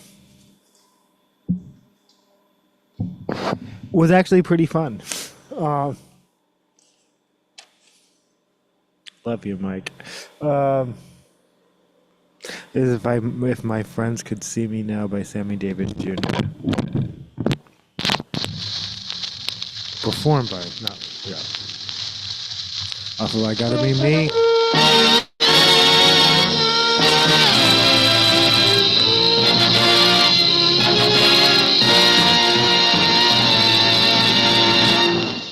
Super. If they could see me now, that little gang of mine. I'm eating fancy chow and drinking fancy wine. I'd like those stumble bums to see for a fact the kind of top drawer, first rate chums I attract. All I can say is wow, look where I am tonight. I landed pow right in a pot of jam, and what a setup! Holy cow, they'll never believe me if my friends could see me now.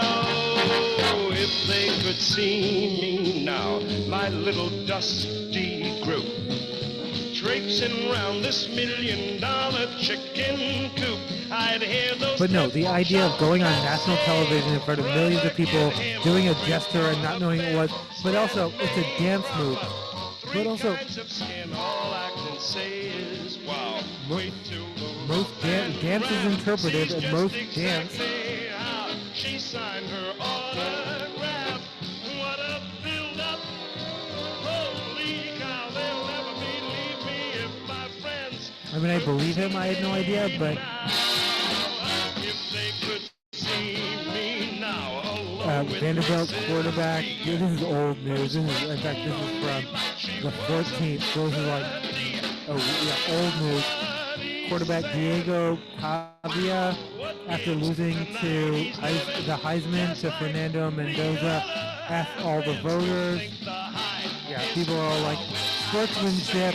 You just like sank yourself in the draft because of that. Because it's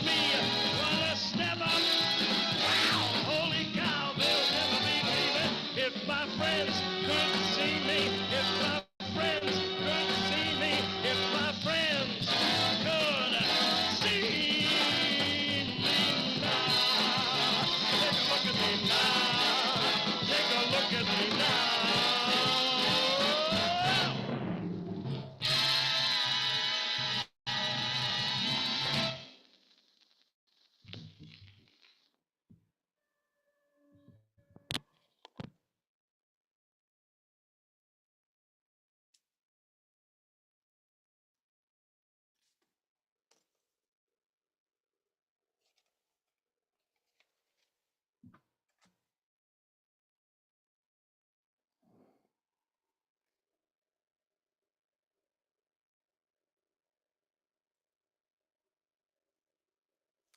This is Me First in the Gimme Gimmes with Stairway to Heaven, probably followed by Heart of Glass, because I might take a quick break.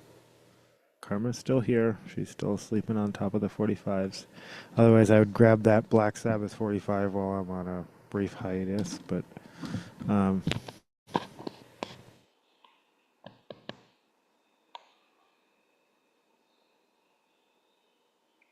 I'm going to go ahead and play Johnny's Blessing again. This is off of Ruined Johnny's Bar Mitzvah by Me First in the Gimme Gimmes. We're still celebrating Hanukkah. Johnny is going to say the blessing on today, his special day, so there you go. All right, Johnny.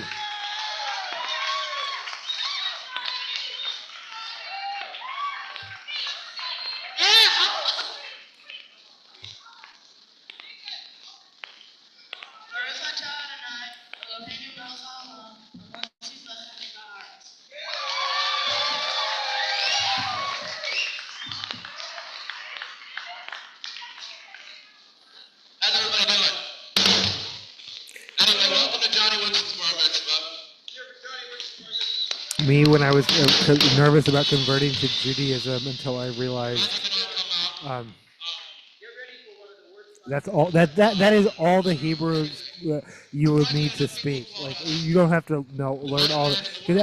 All my friends are like Hebrew school, like from 3rd through 8th grade, and some of them spoke Hebrew, but some of them that's probably all the Hebrew they ever learned, and that's okay. I didn't learn that much Latin at Catholic school, so we're all good.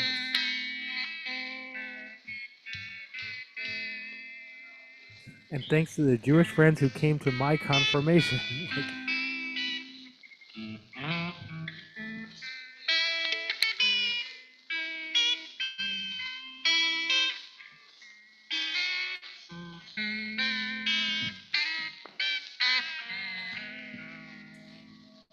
There's a lady shore, all the glitters is gold, and she's buying a stairway to heaven.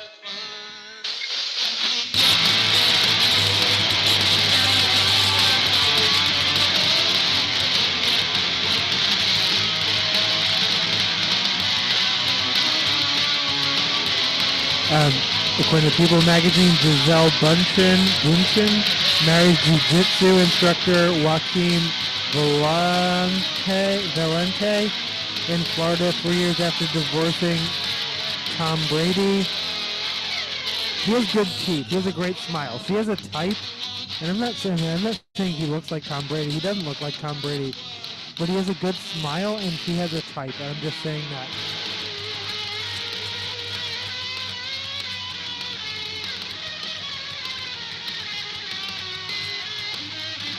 The young Georgia fan who protests singing Rocky Top during holiday concert. I know I have Rocky Top on vinyl somewhere. Corn won't grow at all on Rocky Top.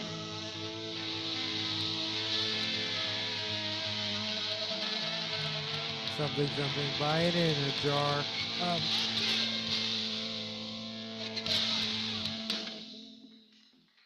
That was we're in Johnny's bar. I'm sorry. That's good, Johnny.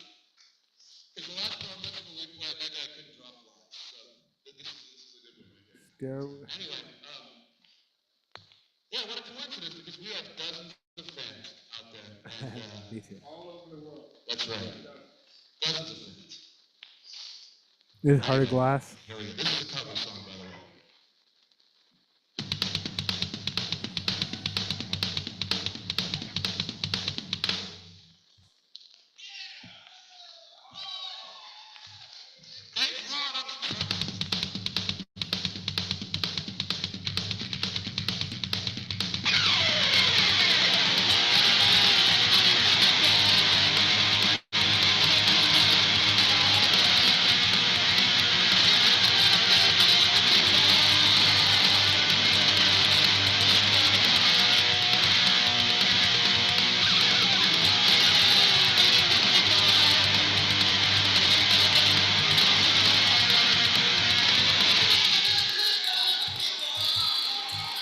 Oh, I wasn't sure when I was going to do the unboxing for that. Well, unboxing.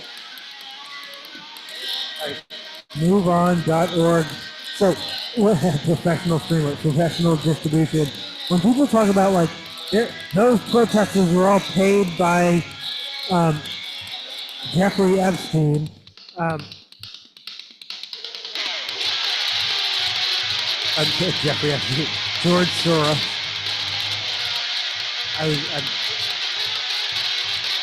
Well, I am not, and to this day, I'm always like, well, where are the Epstein checks? Where do I, the Soros checks? Where do I sign up for them? How do I get on those? Um, that's me. But are they talking about Move On stickers? Because I do get free stickers from time to time from MoveOn.org, but I don't know if that counts as payment. But and they don't require me to show up or protest in exchange for getting the stickers. They just send the stickers for free. But someone pays for these and not me because I just get them in free in the mail. But for real though.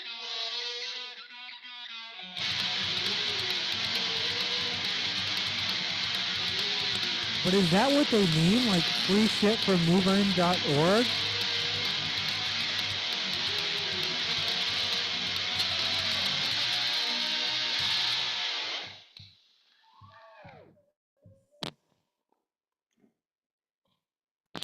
Written by one of the most overrated bands of all time. That's right.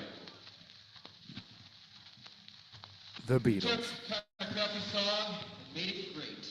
Like all the others.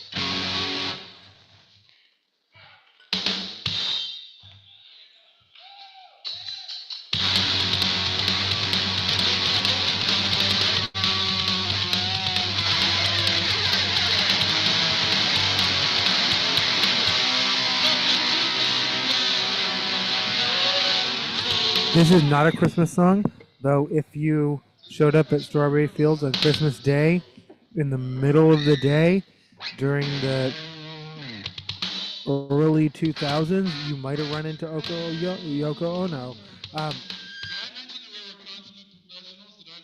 Though she now mostly lives upstate New York and is wheelchair bound. I shout to Sean. I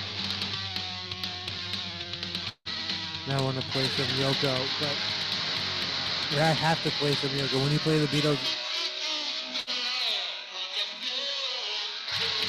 but you might have run into Yoko Ono at Strawberry Fields, or at the Imagine John Lennon.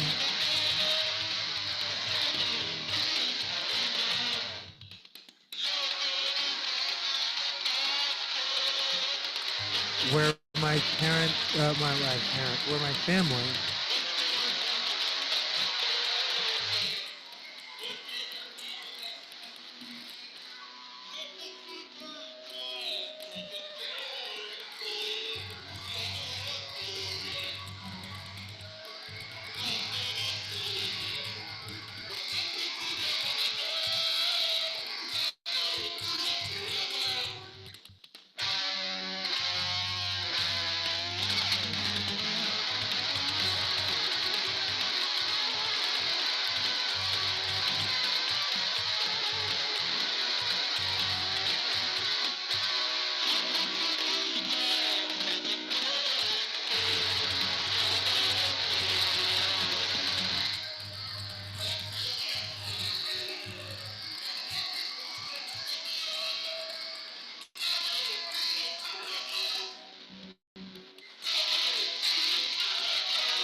Boop. That's it for the Beatles material. We're going to move right on into some new stuff. The There's a Beatles thing happening, by the way, right now. So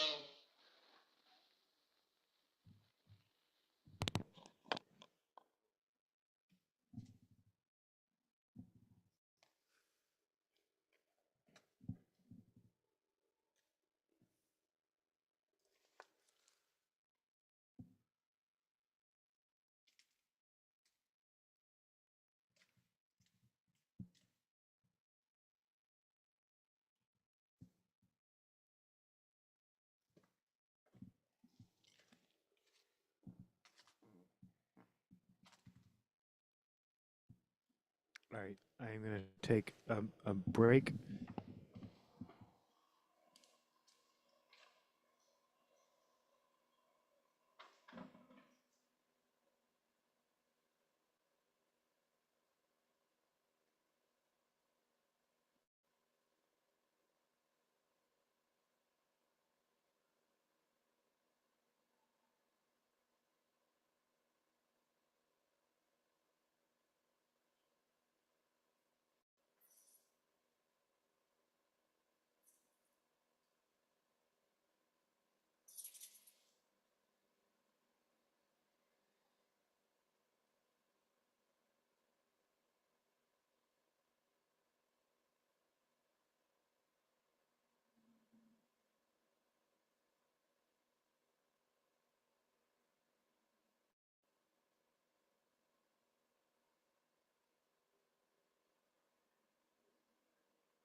Thanks for listening. Thanks for watching. Thanks for being you. Boop boop.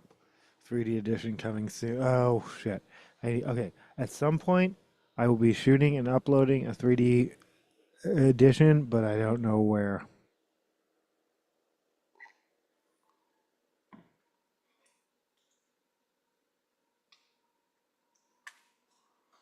This is Young Torture Killers with I'll Cut Your Dick Off. I don't know where you can watch Hellaware, the movie from which I love that this is on vinyl. Like that just makes me very, very happy. This is I'll Cut Your Dick Off.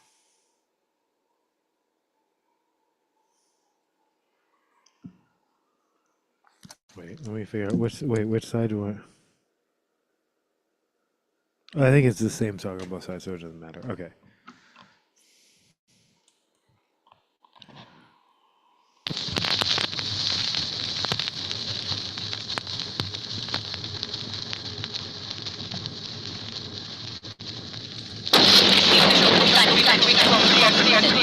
Officially co-signed. Say hello to the Latino, aka the last one. Coordinate, still leave it running like a vampire. Mexico be true, that's a decent and even, decent and even, decent and even. Game on, game on. I'm smoking seats till my brain's gone. See the same thing is like, bring it this on. I cut it off, yeah, I cut it off, yeah.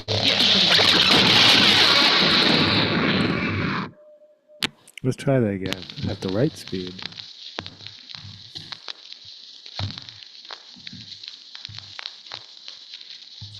This is the fake band Young Torture Killers with I'll Cut Your Dick Off.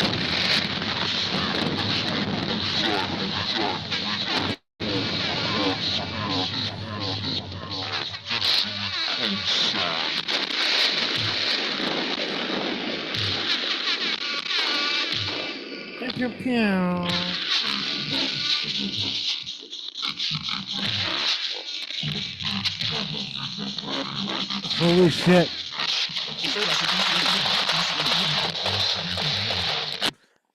Third time's the charm.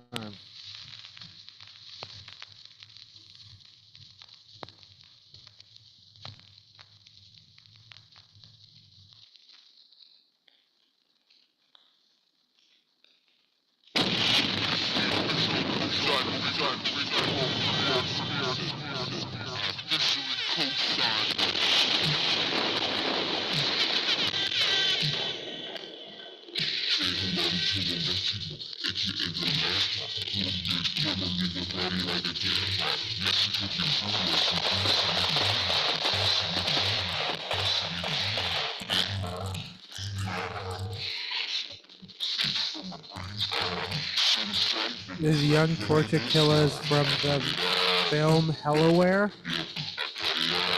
Probably the reason I'm going to get my third strike on YouTube.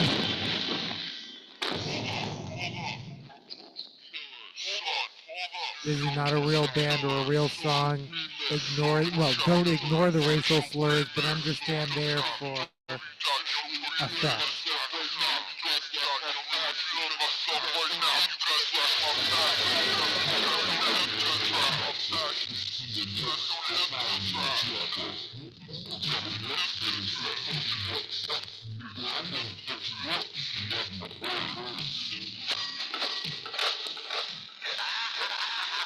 Oh yeah, but the young Georgia fan who refused to sing Rocky Top during holiday concert won the internet's heart.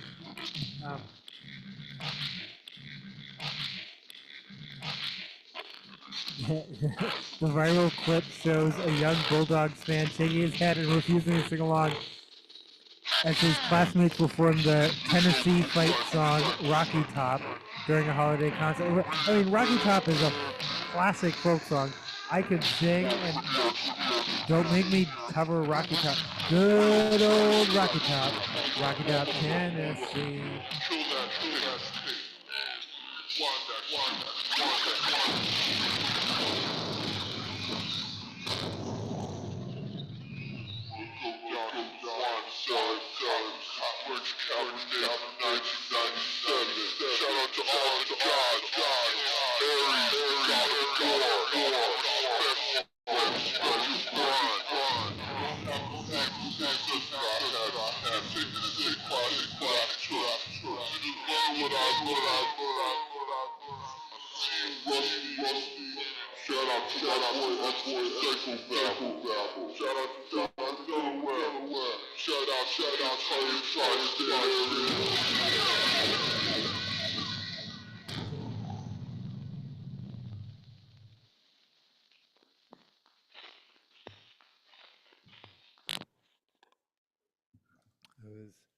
the fake band Young Torture Killers from the movie Hellaware.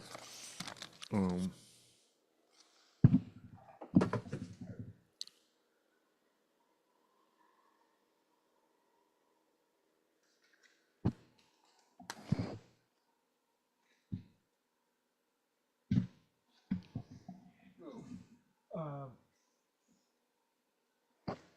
this is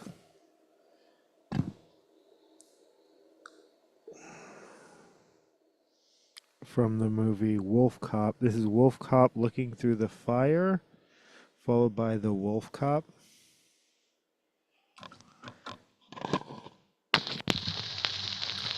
Wolf Cop, yeah, again from the horror comedy, Canadian horror comedy Wolf Cop. Is Looking Through the Fire, performed by Del Boca Vista, followed by The Wolf Cop, performed by Evil Ebenezer and Factor.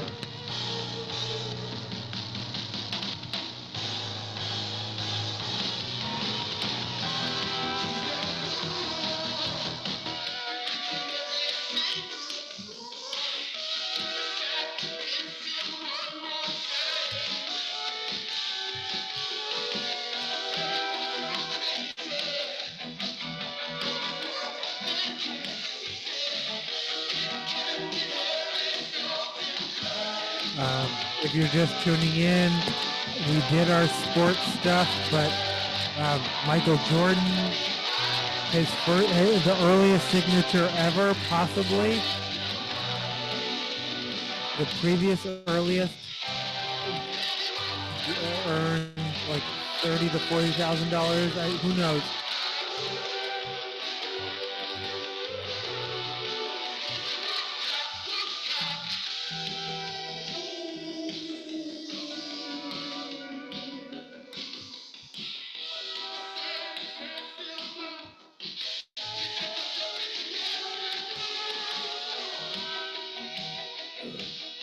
Excuse me.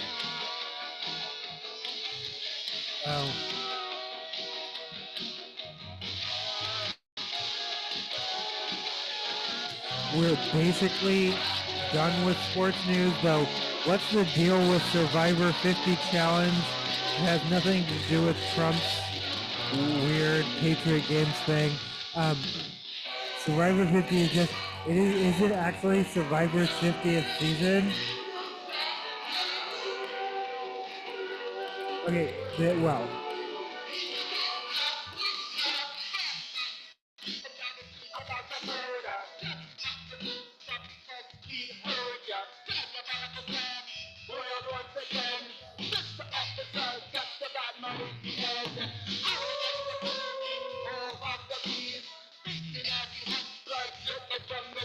I vote this is the theme song to any reboot of Cops.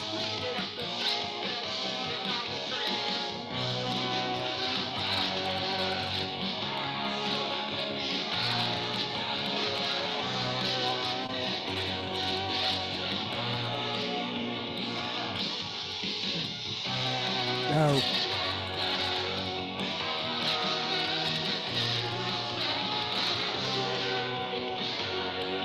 Ooh, he's the Wolf Cop. Bigger than 10 grizzly bears combined. Again, the Bears are the Chicago Bears, the Bears, are considering moving from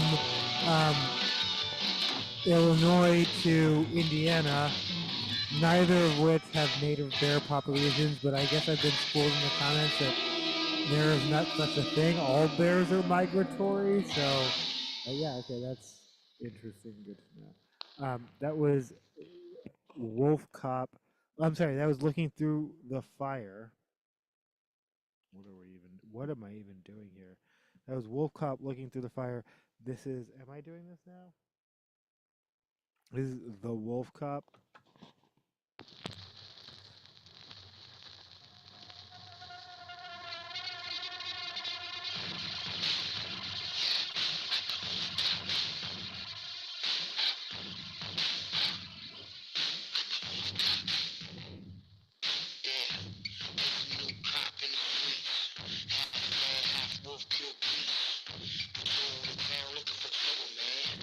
But okay, the fact that Survivor is at season 50, what does a season even mean?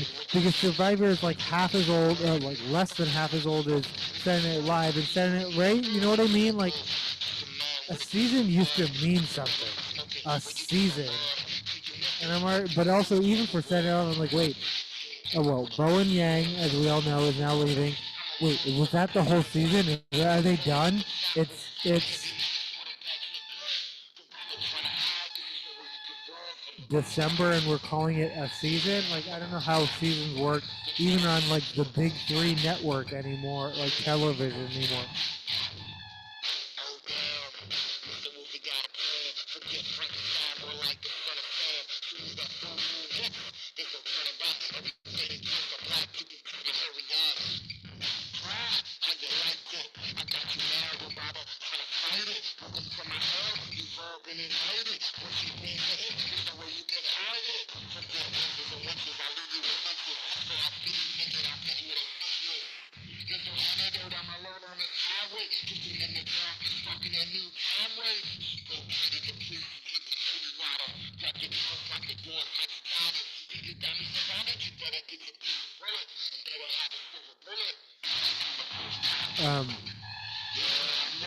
In any event, what is Survivor 50? Hidden immunity idols will be up for grabs in every state. I guess they're hiding. I don't even know what an immunity idol is, but yeah, if you watch Survivor, something's going on. Enjoy it. I'm super mad that this record is warped. I might try to play it anyway. We'll find out. Guess my hair has. Oh damn, Mr. Woofy got a plan. More like Son of Sam. Echolalia. Raise your hand if you've got echolalia. Not ever officially diagnosed. I do like to repeat things.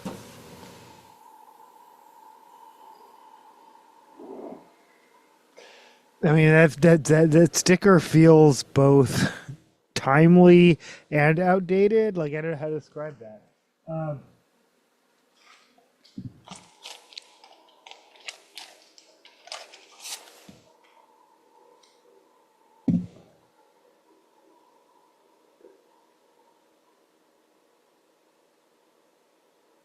This is I'll Never Be the Same by Saul Yaged off of a signed copy of It Might As Well Be Swing. So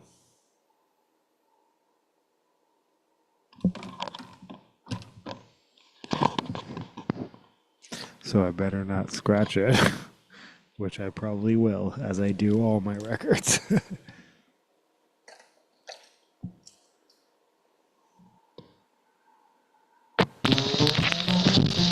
So I invited people to pick the show, but no one did. So I guess this is what we're doing. That was the end of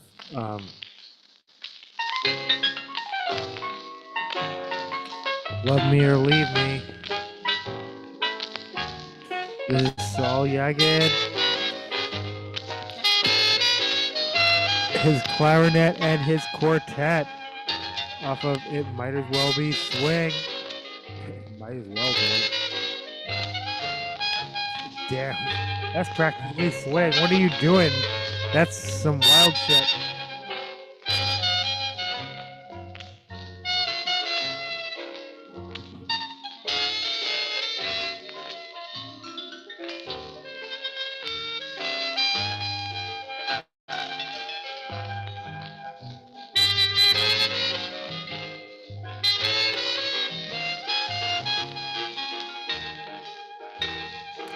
Fans of Survivor can soon join in on the strategic gameplay in their very own cities during the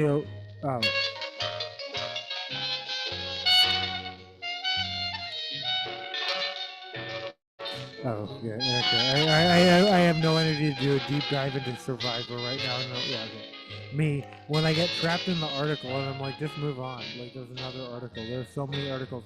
Oh, Trump announces Patriot Games with 2 competitors from every state and territory. What we know, it's not the Hunger Games, but it is. They know what they're doing. It's not. Yeah. Anyway.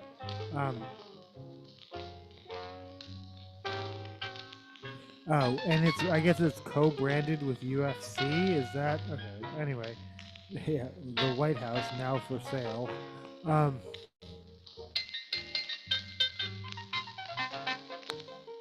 To the highest bidder.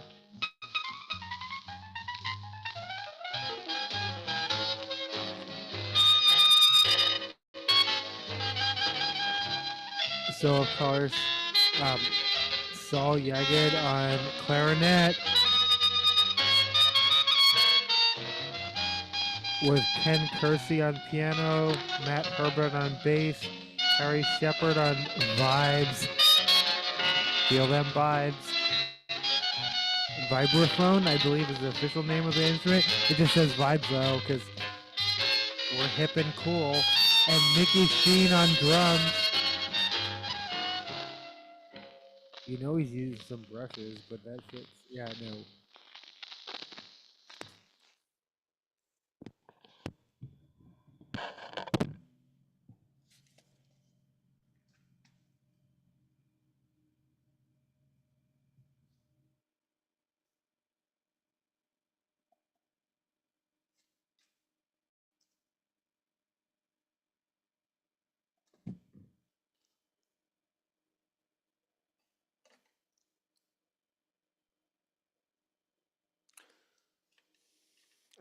I know what I want to play, and I don't know if I'm going to find it quickly enough because these liner notes are not super helpful, and everything's printed really small, and it's dark, and it's late night. Okay, oh.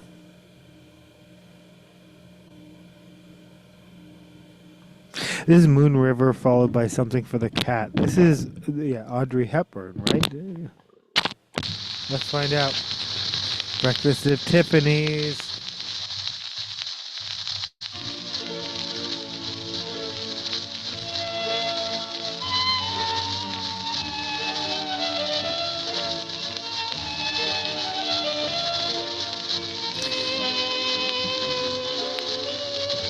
And yeah, no, we love Mickey Rooney, but like I really would love a version of this movie, just the Mickey Rooney free version.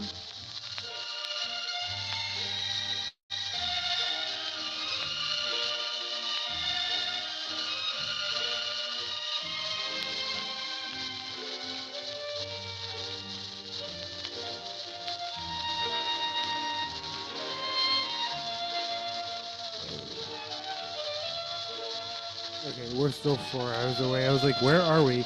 Solstice, oh well, more than that. We're about 11 hours away. Solstice 2025 happening Sunday, December 21st, which is tomorrow. West Coast 7:03 a.m., which tells me East Coast 10:03 a.m. Oh yeah, because it's the shortest day. Anyway, Solstice. And our Solstice special, it will be a Sunday Solstice special coming up.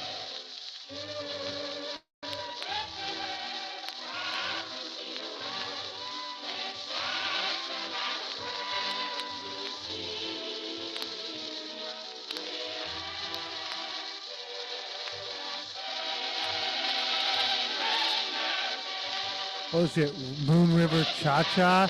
I might have to play that. In fact, I do have to play that.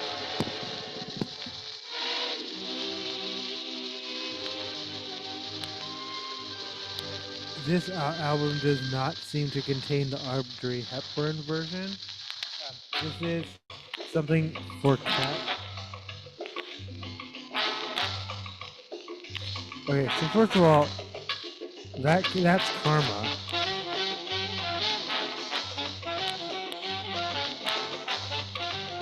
Oh, I guess that's the other thing as we head into Christmas. Yeah, jazz for my dad. Not that he watches this show, but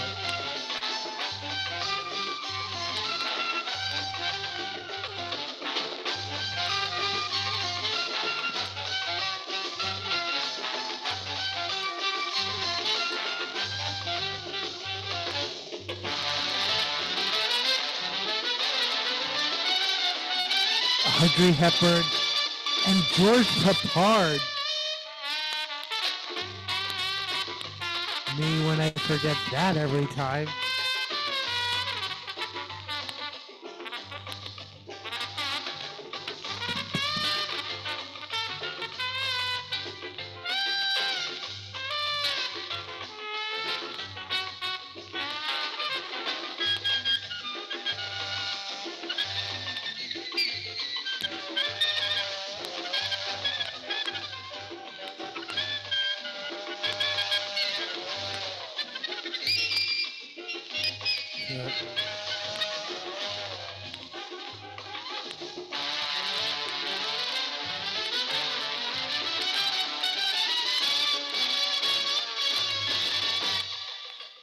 Oh, okay. No, okay. Where are we? Oh, we're just back to like chewing the cardboard for a minute.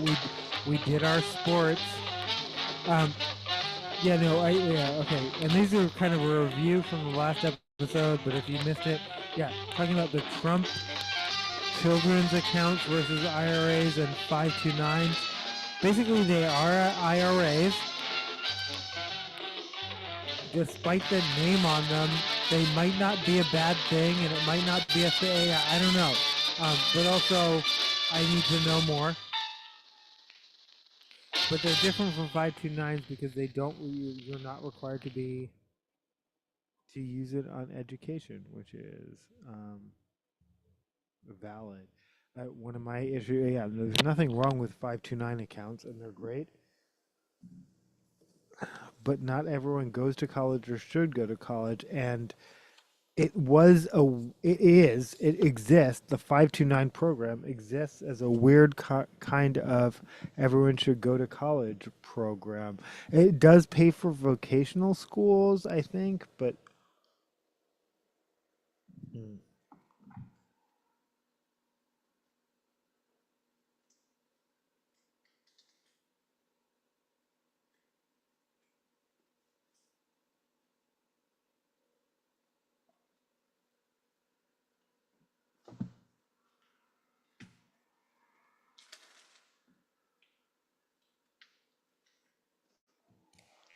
this is so me. What you can see all the extensive notes where I can't tell what speed this is at. And so, yeah, well, we'll find out. This is so many white tigers. That is actually the name of the band. The name of the band is so many white tigers. Um, they have more material. Oh my God! Next Bandcamp Friday, which is February 6th, 2025. I had 2026. It'll be yeah, this is and it is, yeah, absolutely a picture disc. I will be buying more so many white tigers, but it won't be on vinyl, so it won't be playing on this channel. But they have a CD and a cassette available that I will be buying. I don't know what I'm playing right now. That's not it. I'm not a. Oh shit.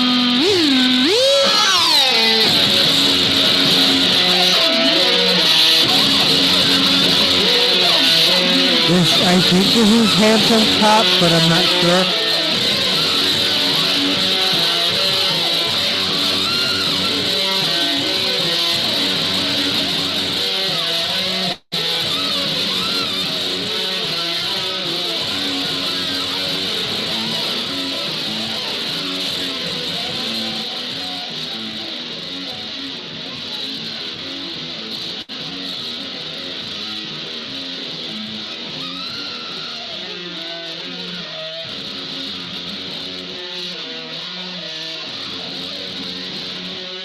So if I had gone out, my pick would have been, obviously I'm staying home,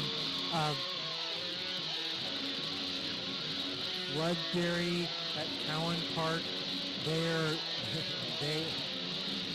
Oh, I can't say that anymore. Oh.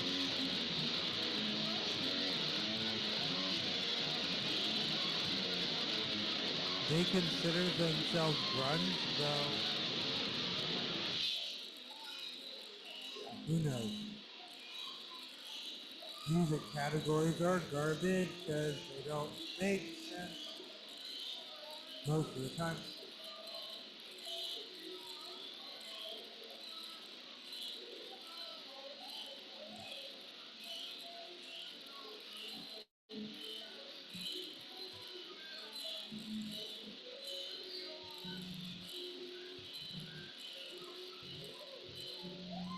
Oh yeah, no, Kennedy Center and Trump's named a building. Again, all those feels just like clickbait. It just feels like, yeah, they're anything, any kind of distraction.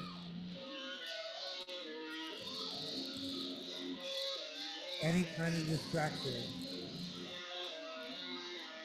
Oh, the Trump Kennedy Center.org website is taken. This comedian owns it. I'm gonna play one more off of So Many White Tigers, and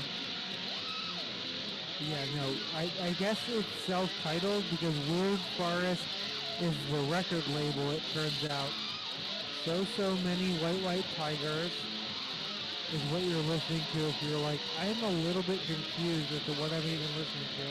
I think we finally hit on the speed, which is it's 33.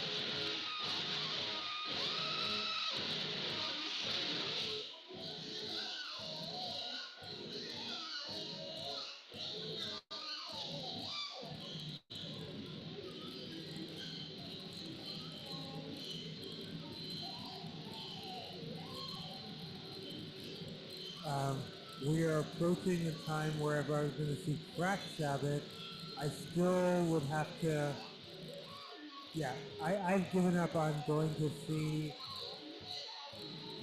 Flood Theory at Cowan Park. Someone else will have to let me know if that show even happened. It did stop raining, but yeah, band playing for free in a park. It's really far away from my house. It's not really far away. Really far away is relative. Picture disc and picture a disc.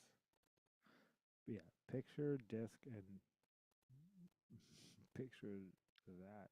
Picture this. Um, so many white tigers. There are though. Not really. They're endangered. What are we talking about? Or are they like? Are white? That's racist. What are we talking about? White tigers. Holy shit, for real though.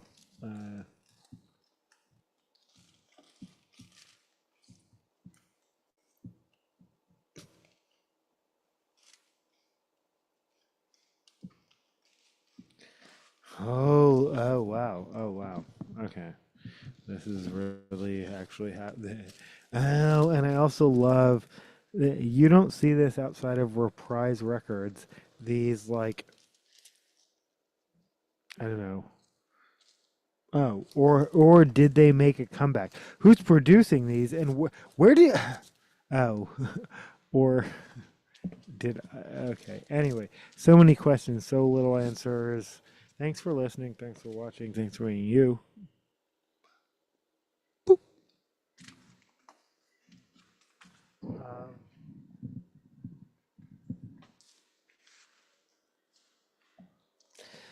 Definitely, I played this the other day, but I guess it's back in maximum rotation. This is Mersey Dotes.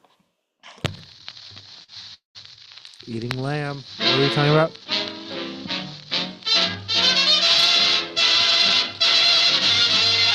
I know a ditty, naughty as a fruitcake, goofy as a girl, and silly as a loon. Some call it pretty, others call it crazy, but they all sing this tune. Mersey dotes and little Ramsey divey, a tiddly divey do wouldn't do.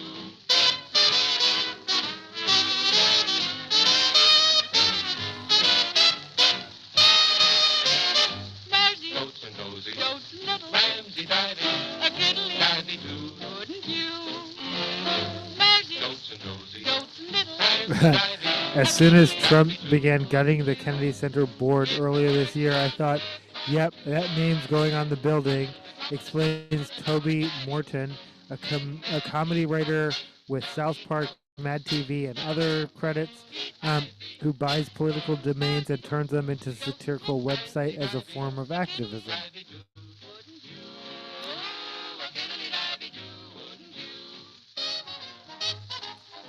I did not know that echidnas ate ivy. What are we talking about?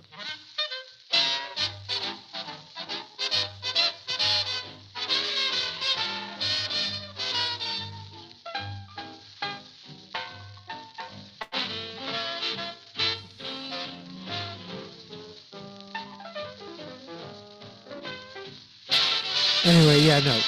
He buys up political domains and then, yeah, makes a satirical website. That's the thing. Trump declares Christmas Eve and December 26th federal holidays. What does that mean?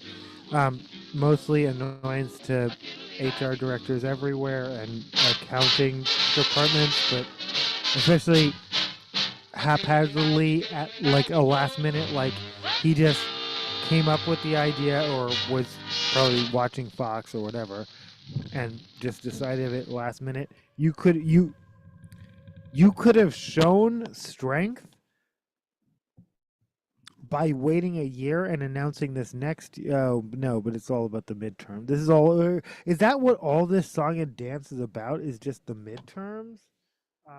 Kiddly Ivy too. Echidnas eat ivy too. They do not. Don't feed echidnas ivy, and don't feed rabbits carrots. They can't. Carrot. It will actually like it's actually toxic to. Ironically, I.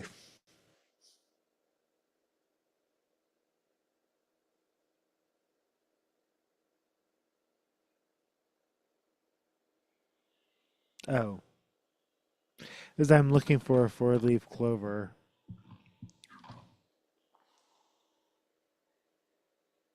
No, it's not. A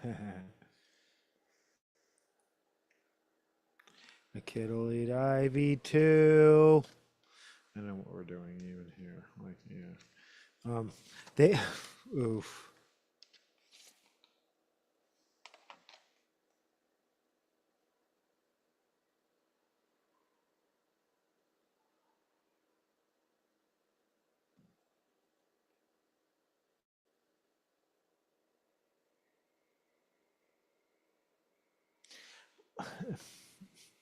I don't know what's happening. Record 2, side 2. Record 2, side 2. Okay. Yeah, I'm looking for a four-leaf clover. Not in December, but actually, I think clover does grow in my lawn, and it's replacing the grass, and I'm okay with that. Clover and grass used to grow until World War II, and then they. I realize this seems slightly out of date, but for real, like all of them, like the real ones, clover and grass used to grow simultaneously in most people's lawns, and clover has certain kinds of ground coverage that grass doesn't even. But then I'm going to say Monsanto, but I can't prove that. Oh, I want to say Dow, actually, not Monsanto. Dow came up with a chemical that killed clover, not grass. And so then they just created an ad campaign that was like, clover is bad. And then people did. They just started killing all the clover in their lawns. It looked different. This is how, I'm not sorry, this is how.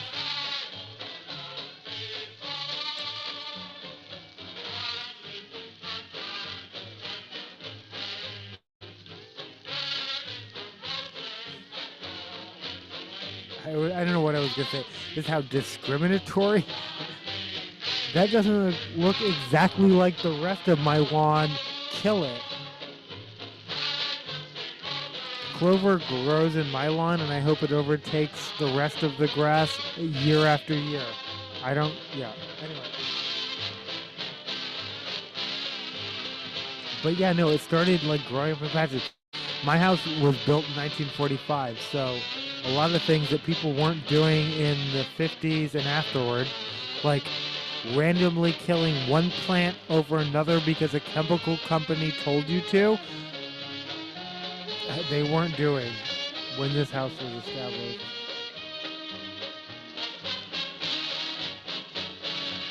Also, 100%, they built this house when they built this house like they needed to build houses. You know what I mean? Like, when it's not a bomb shelter, but it's 1945.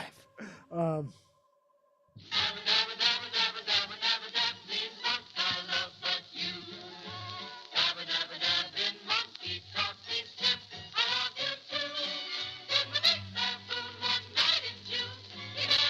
is Abba Dabba Honeymoon, not to be confused with.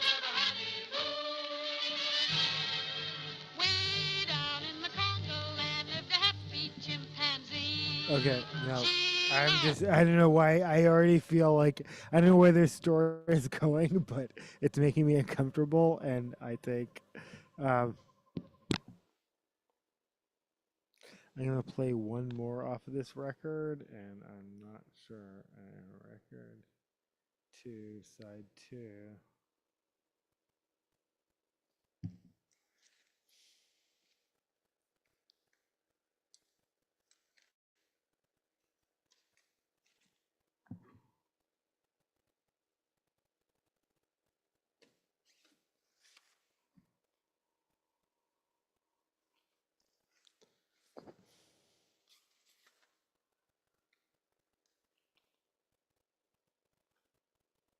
Oh, well, yeah.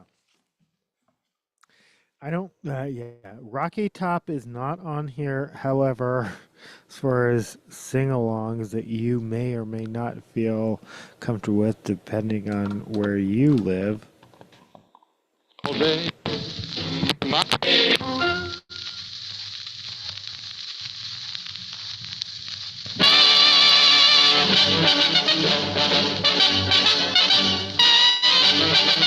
We got from Mersey Dotes, 44 wacky hits.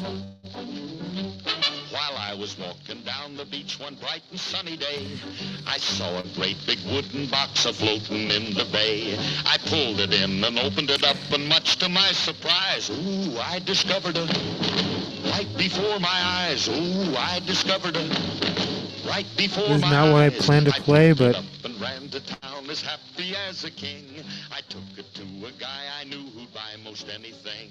But this is what he hollered at me as I walked in his shop. Oh, get out of here with that before I call the cop. Oh, get out of here with that.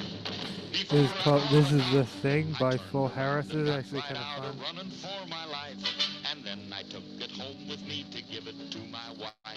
But this is what she hollered at me as I walked in the door. Oh, get out of here with that, and don't come back no more. Oh, get out of here with that, and don't come back no more. Erica Kirk endorses J.D. Vance for president. While it is being reported by NBC News, at least, MAGA infighting over Israel and 2028 heats up at Turning Point USA conference. Yeah, that's not my world, but other people, I guess, spend their whole life around it. Like, but yeah, no. I wandered on for many years, a victim of my fate, until one day I came upon St. Peter at the gate. For a second day in a row, long-brewing internal fights among MAGA influencers spilled onto the stage of Turning Point USA's. I'm sorry, this is NBC News reporting by Jonathan Allen.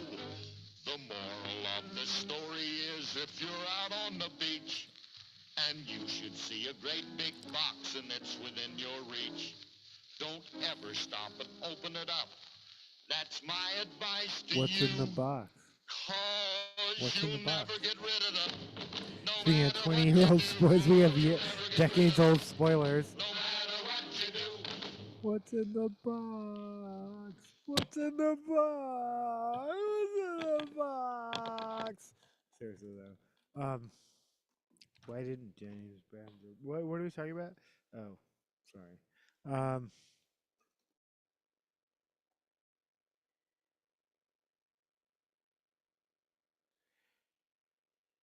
Decades old spoilers. Gwyneth Paltrow's head. What are we talking about?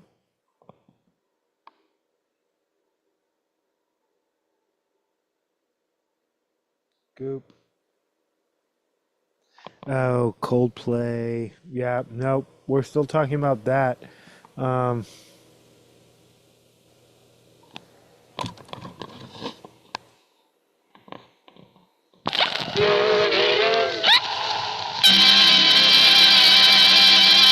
Jazz hands for jazz. I've been playing a bit.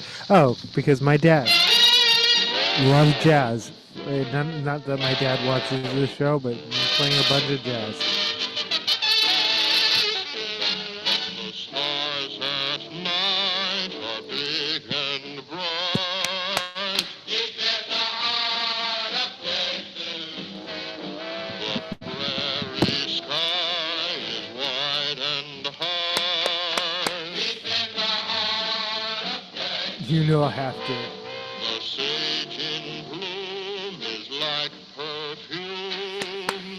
Deep in the heart of Texas, reminds me of the one I love.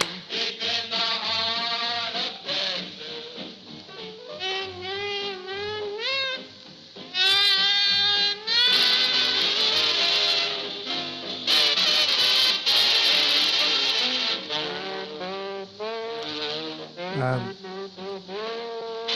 For the second day in a row, and again, this is reporting from NBC News by Jonathan Allen. For the second day in a row, long brewing internal fight. I'm like, if I missed a clap, I missed a clap. Okay. The rabbits rush around the brush. Deep in the heart of Texas, the cowboys cry. I love how jazzy this version. Yippee-yi! Deep in the heart of Texas, the doggies bow and bow and bow. Deep in the heart of Texas.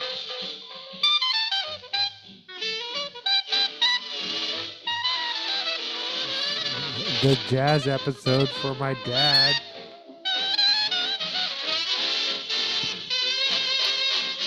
But speaking of like sing-alongs, The sage in bloom is like perfume. down on Rocky Top. Reminds me of the one I love. Deep in the Good old Rocky Top.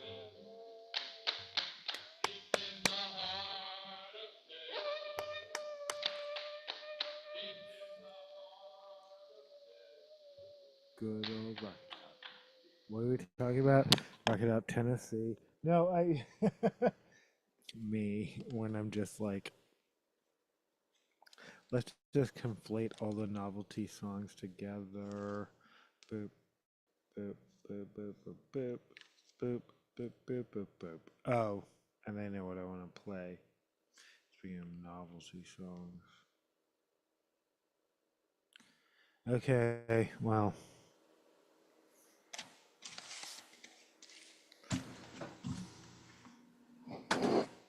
This is Felines by Front 242. Karma's still here, by the way.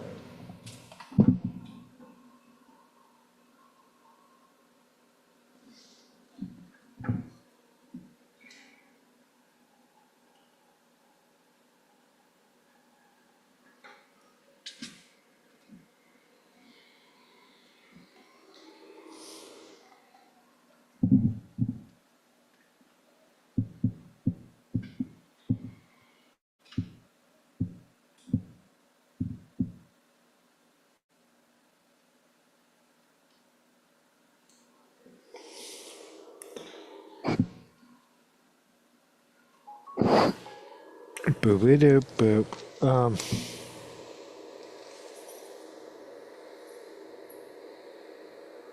This Felines by Front 242, one of my favorite songs of all time.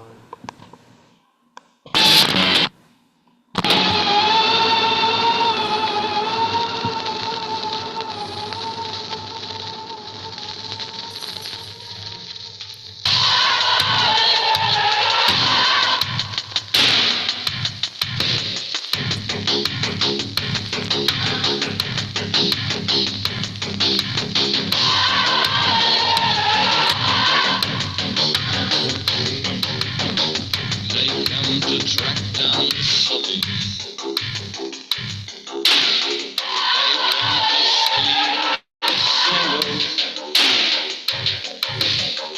To see the froggy inside.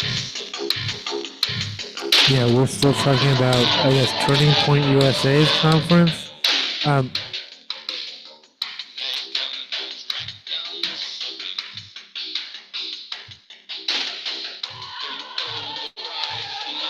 Podcaster Ben Shapiro speaking on the America Fest convention's opening night Thursday.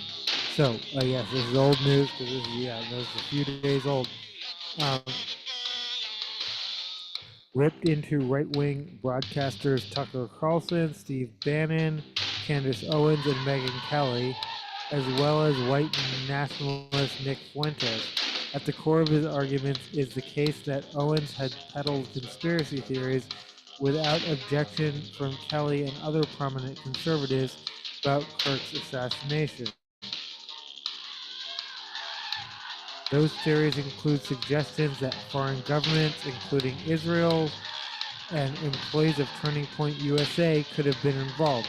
Prosecutors in Utah have charged Tyler Robinson, 22, in the killing and are seeking the death penalty. He has yet to enter a plea.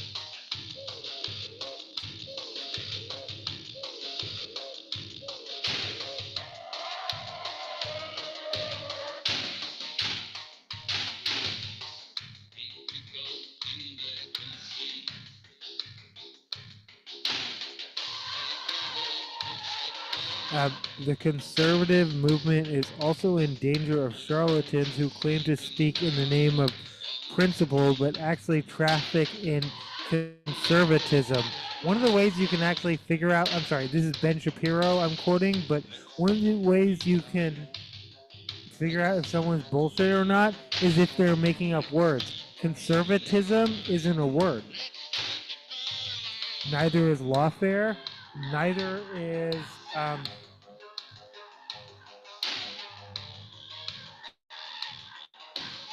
oh shit, I can't believe I can't remember the word because I'm in the middle of a flame war on Yahoo comments. Except not really, because I'm just here to troll all of y'all. Like they were like, can't you see how much Yahoo comments is against you? I'm like, yeah, I can. That's the joke.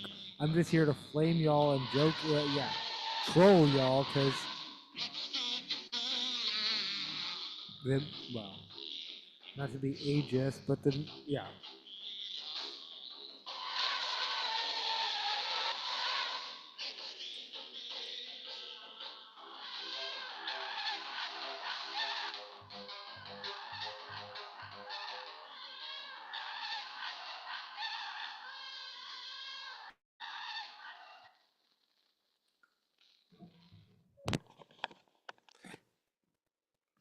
Derangement is not a word.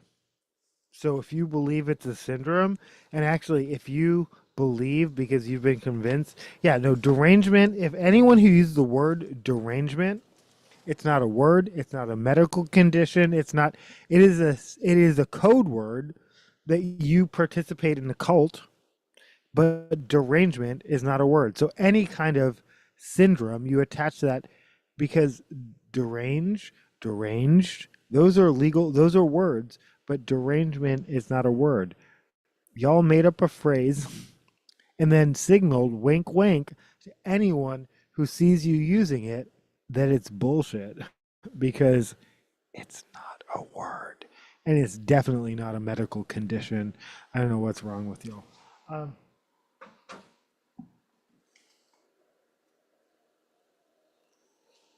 That was Felines by Front 242.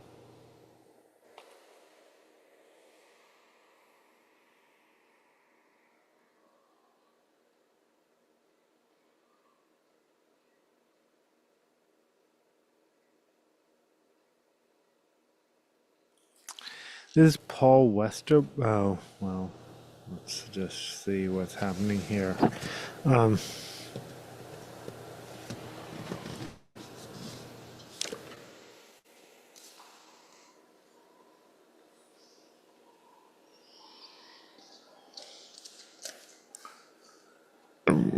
We're still listening to Singles Soundtrack Volume 2.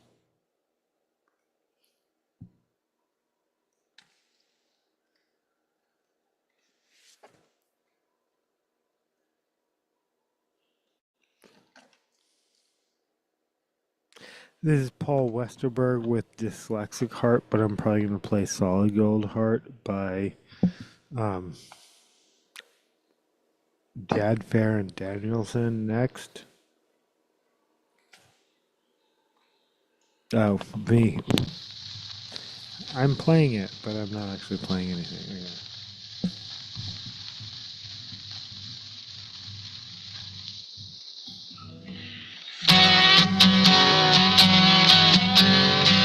Paul Westerberg with Dyslexic Heart.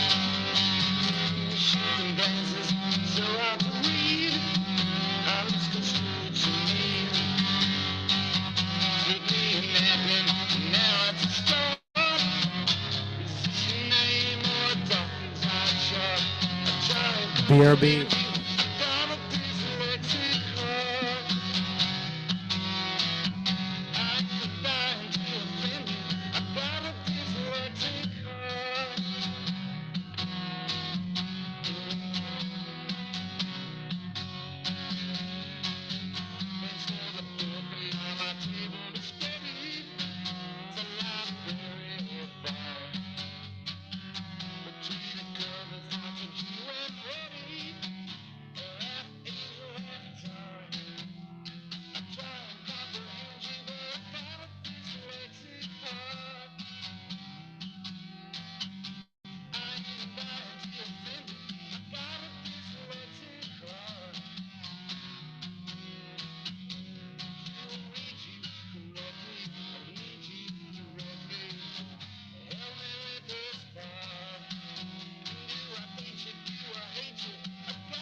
My heart could use some glasses too, Paul Westerberg.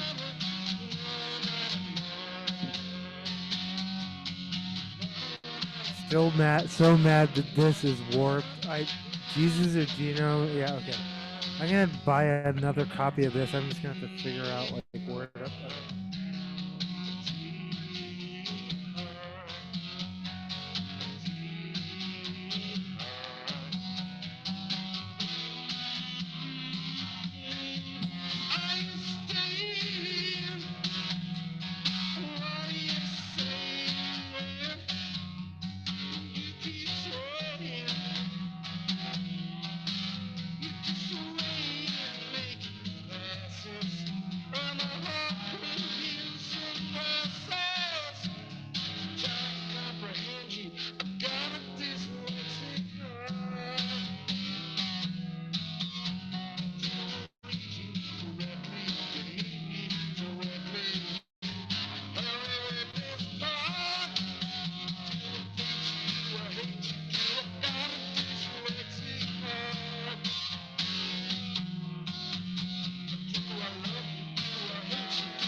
Thanks for listening. Thanks for watching. Thanks for being you. Boop, bitty, boop, boop, boop.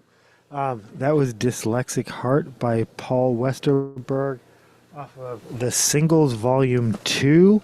So these are all the songs that weren't on the original singles, but should have been because they're all amazing. Thanks Mondo Records and Light in the Attic and thanks everyone who made this. Finally. Yeah, no, I've been waiting for this, right? And I was like, oh my god, this is real. This like I ordered this like day one. And I was like, are you serious?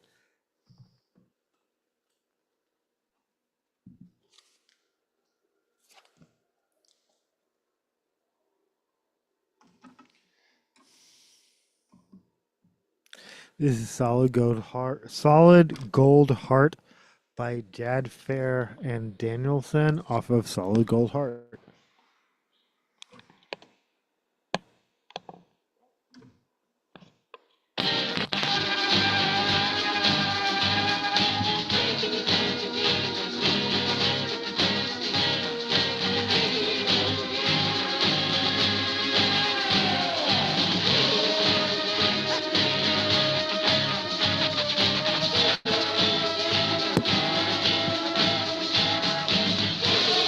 This is the end of Here We Stand.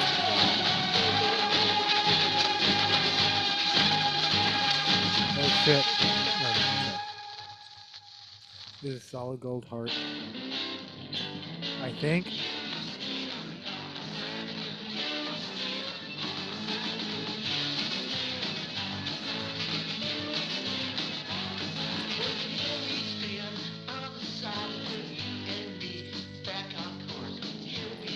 This is You Got Me in a Good Spin. Okay. I'm going to play it out because I'm not.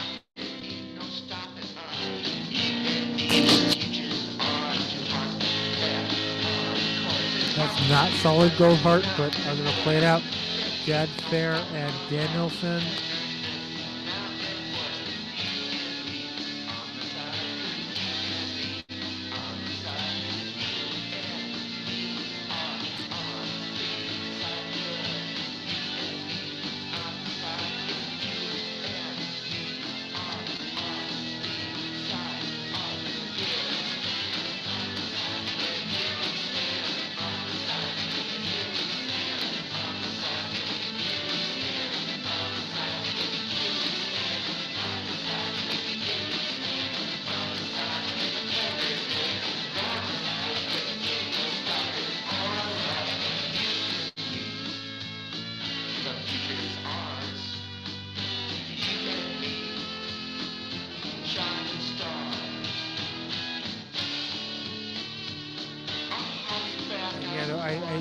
I guess that sticker needs to be amended to say all of the.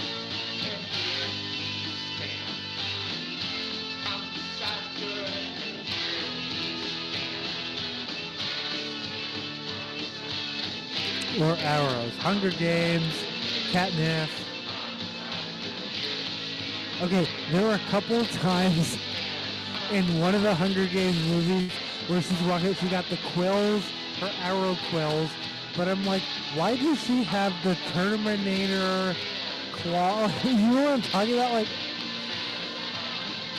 I didn't know exactly what I was looking at, Prop Master.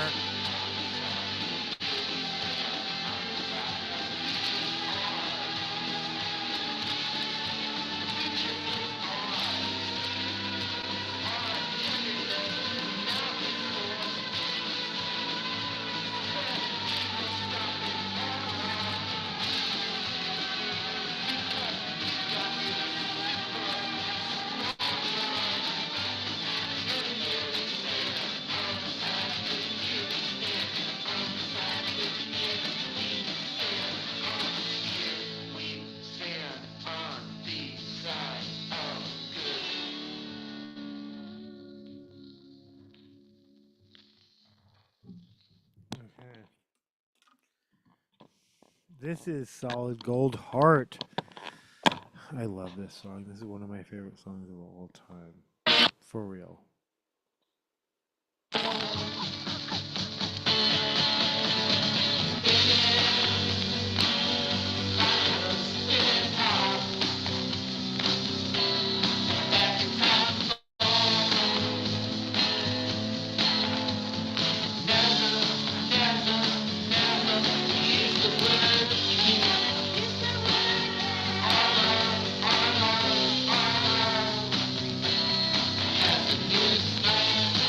think this is the end of Here We Stand.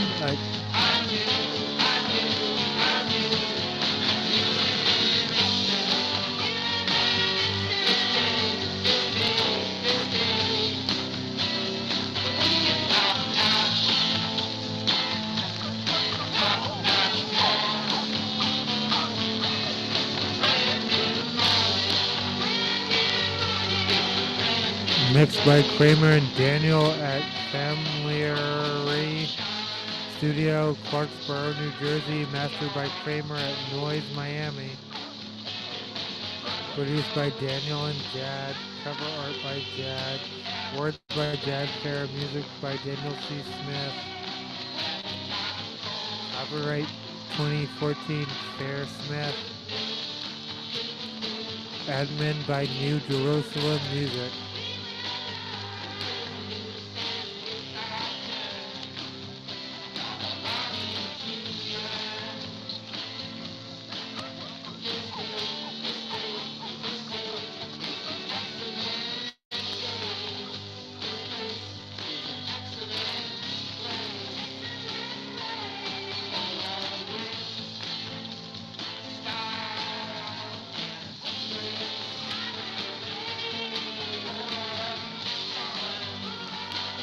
The conservative movement is also in danger from charlatans who speak in the name of principle but actually traffic in conspiratism. Did I finish that thought? That, derangement isn't a word. But yeah, at the highest levels of all of those you serve, they trade in way, but also Ben Shapiro uses words like conspiracism, which isn't a word. You want to force everyone to speak English, but those aren't even words. You're speaking on national stages that get reported, and you're using words that aren't actual words. You're just making shit up. But then other people will, anyway.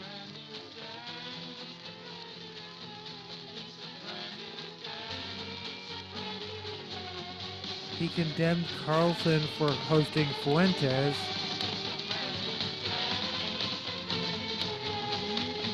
who he called a Hitler apologist, Nazi-loving, anti-American piece of refuse. Oof. When I agree with Nick... I was going to say Fuentes, whatever. Fuck. Yeah, Shapiro, Ben Shapiro over Nick Fuentes. When I agree with Ben Shapiro at all on anything, but his assessment on Nick Fuentes is accurate.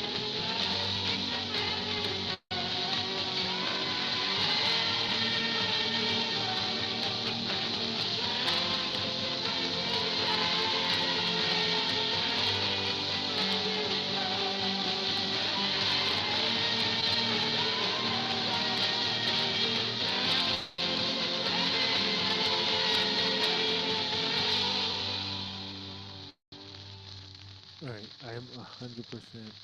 This shit better be what I...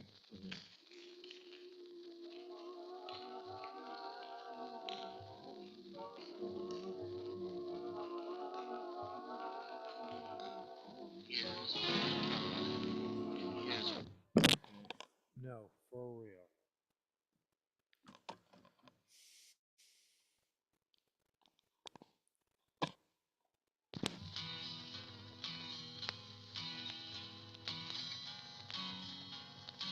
I swear.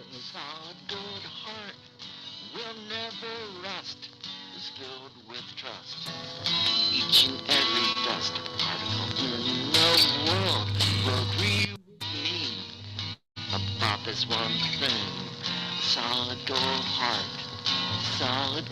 heart will never rust, never rust. It is the best, not keep on. No must of it, it's always in use, said the goose. Solid gold heart, solid down to its very core, and each and every pore of it you can explore.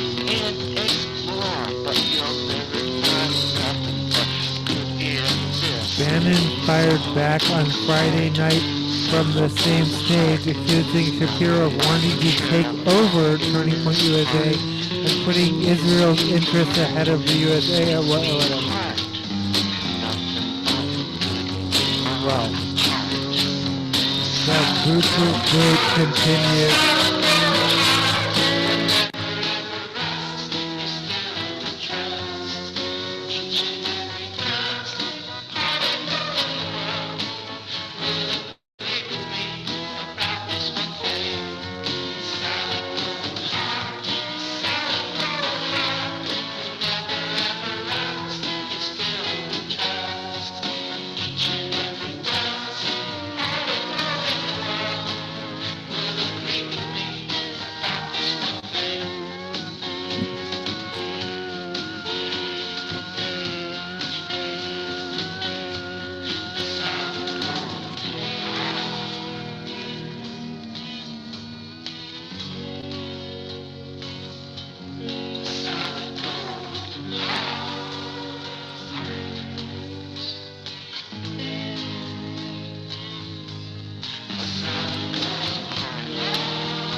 Yeah, this is Jad Fair with Danielson, Solid Gold Heart, off of Solid Gold Heart.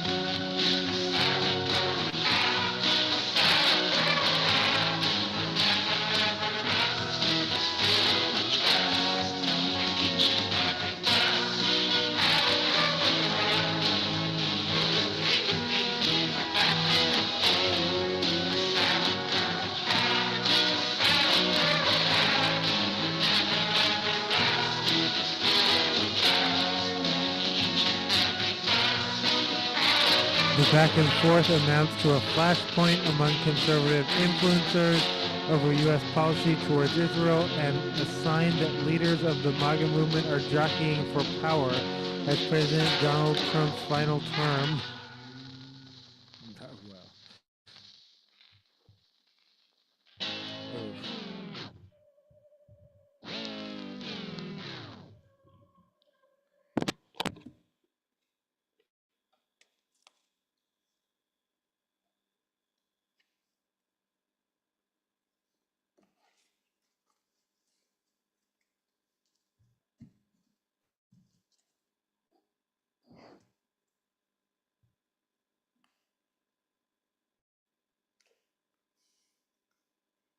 This is Fake AF by Father off of Young Hot Ebony.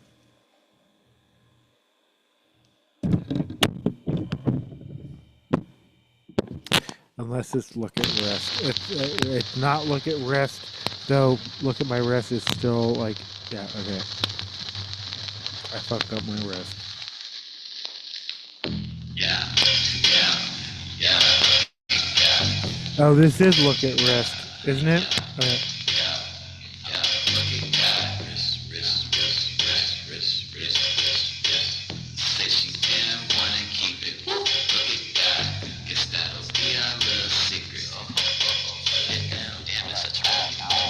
Yeah, for those keeping score, I did not break my foot. In fact, I think my foot's fine. Like, as much pain as it was in yesterday, I think something just like popped into place and now it just feels fine. And that's weird because I was like anticipating like limping through Christmas. Anyway, I did hurt my wrist. I didn't break it, but I did hurt it. This is Wrist. Look at Wrist. Featuring I Love McConaughey and Key by Father off of Young Hot Ebony.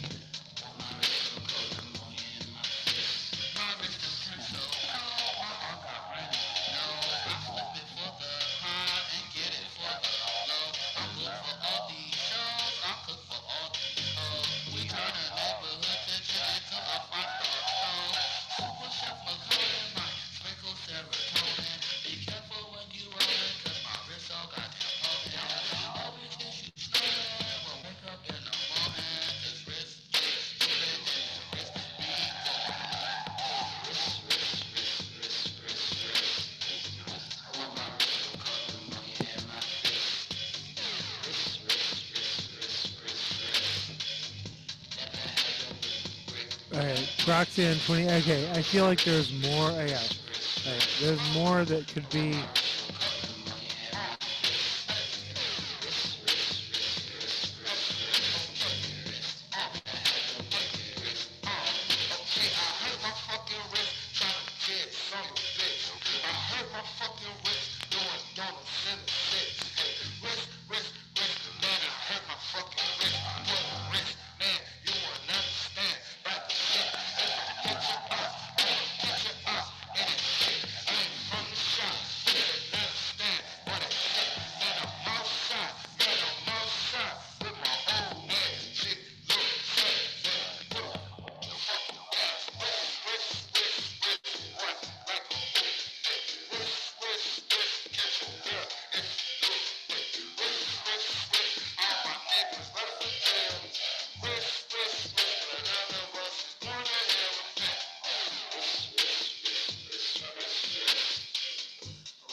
Are we going to get to the Terrorgram woman who got 30 years in California? The white supremacist who...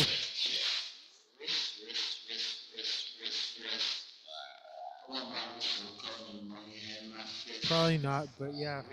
Woman in California from the comfort of her own home ran a terrorist network, a white supremacist terrorist network, right there in California. She was probably my neighbor at one point.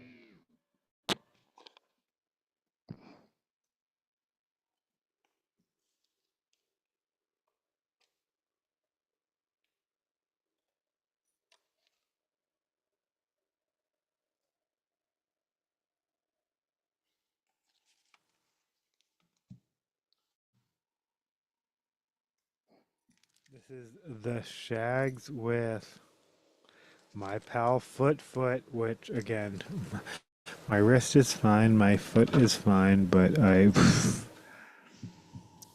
took some spills recently. I did something to my body. The foot thing specifically, I'm not even sure what I did, but this is Shags with my pal Foot.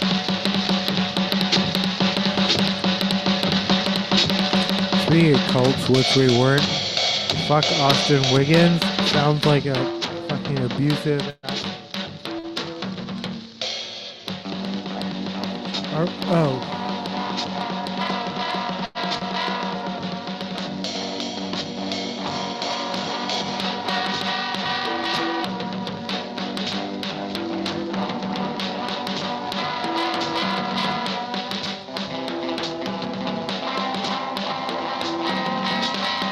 This is not my pal Foot. Oh, it is my pal Foot.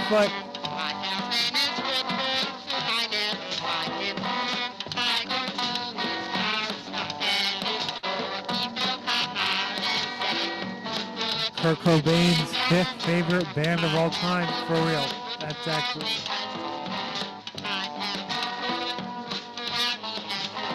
I love the Shags. This is my pal Foot off of the Philosophy of the World. They're not my 5th favorite band, but they're on the list for sure.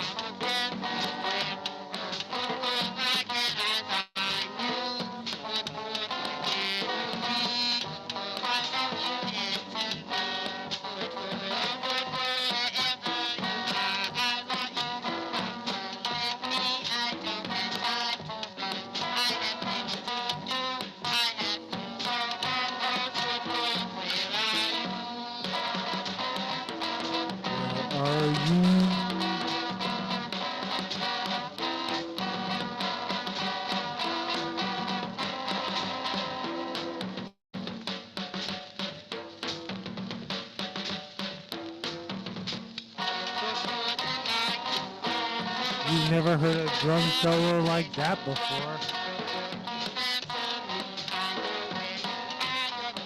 It was in the middle of a verse.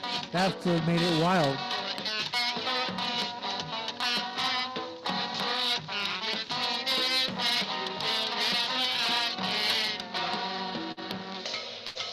If you don't know who the Shags are, oh my god, is that literally trademark? Oh my god, there's a registered trademark on that shit, and it's on it. It is like the Misfits, like.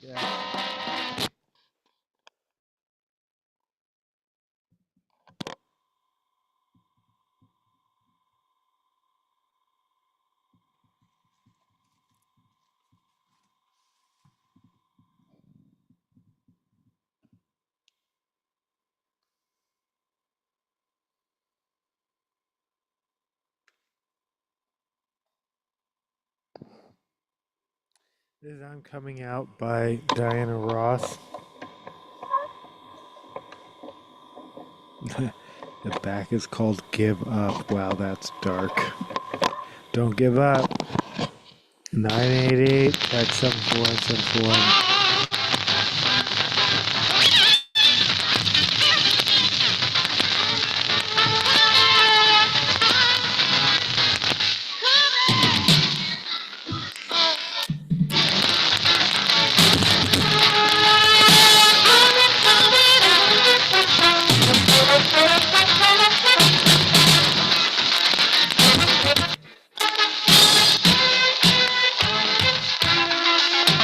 I can like feel that. Like,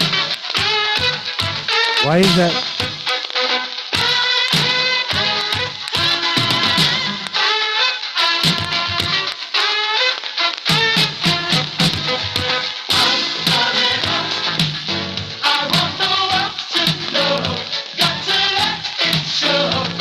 At the time that this was recorded, was coming out a gay phrase? Was that? Because I.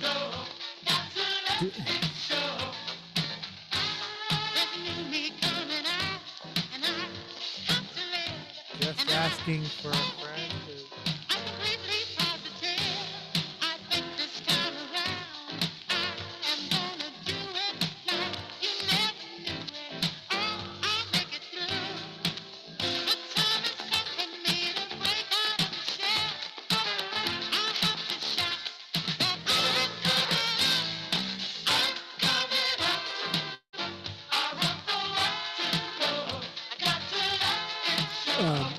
The Ursid meteor shower will be the last of the year, peaking just before Christmas. What to know and how to watch. Yahoo News. Stargazers normally see 5 to 10 meters per hour, but sometimes up to 25, experts say.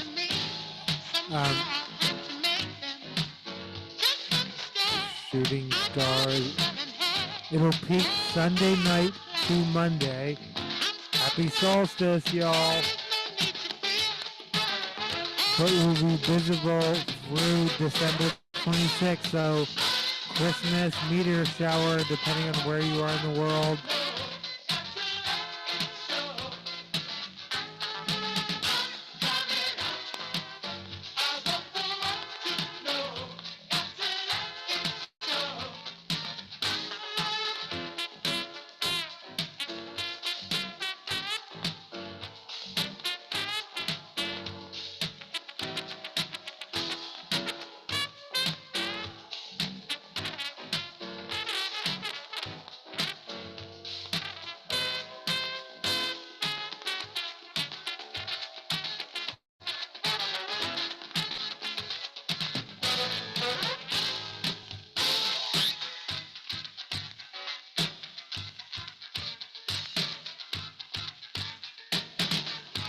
That might have been the last.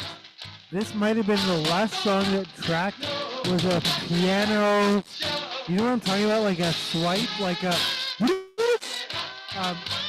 Because that was like a 50s thing, but this is the 70s, but 50s, 70s is like a.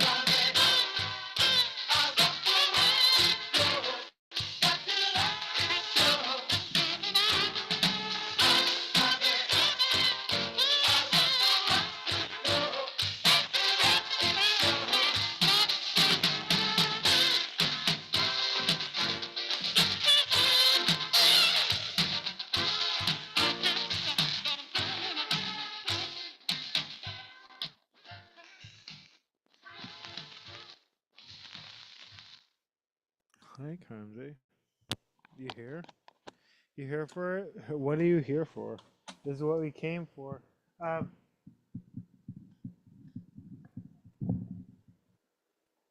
So as always, fuck Netflix and yeah, no, not okay, well, and this is golden.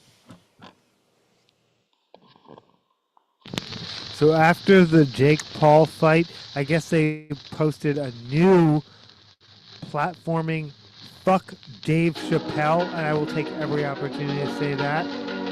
Fuck Dave Chappelle forever and ever. in every reality, in every fuck Dave Chappelle. But I guess that's what they broadcast after.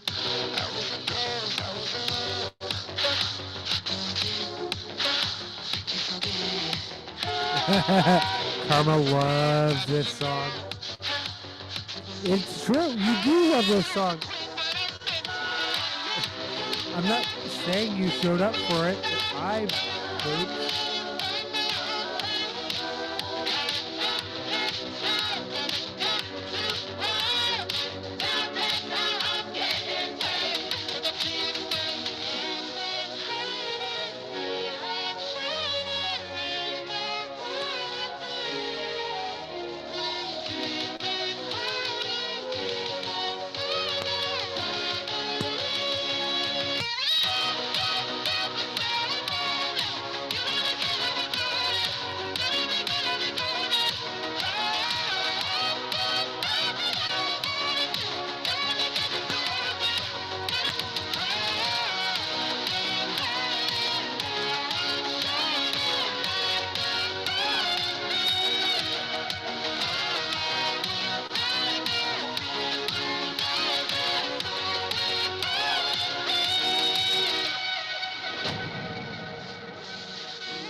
Oh, me.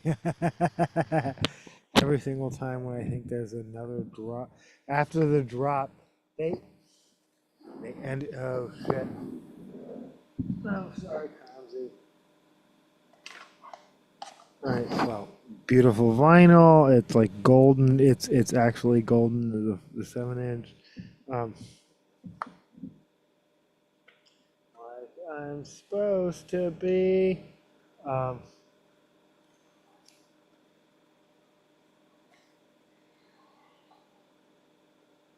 Hi, cutie purple.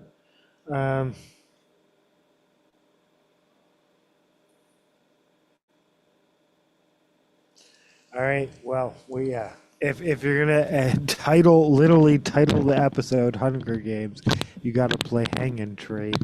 The Jennifer Lawrence was so nervous about making actresses sing on set is.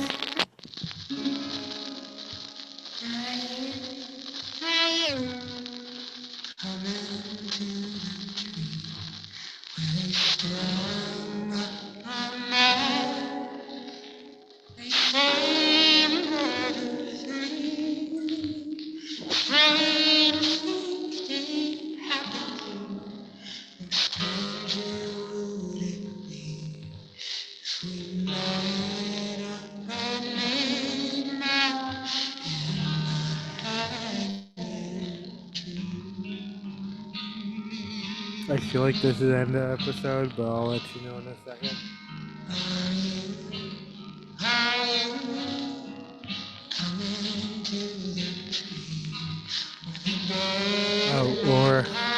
we just start the next round of news? Yeah.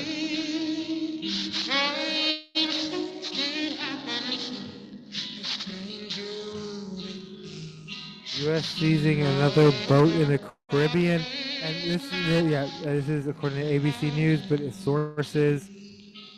But it also starts to feel like, like, yeah, it just all blends together. Like,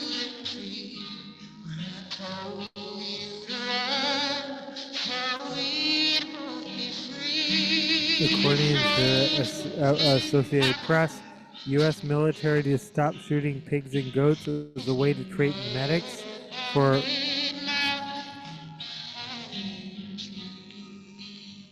battlefield.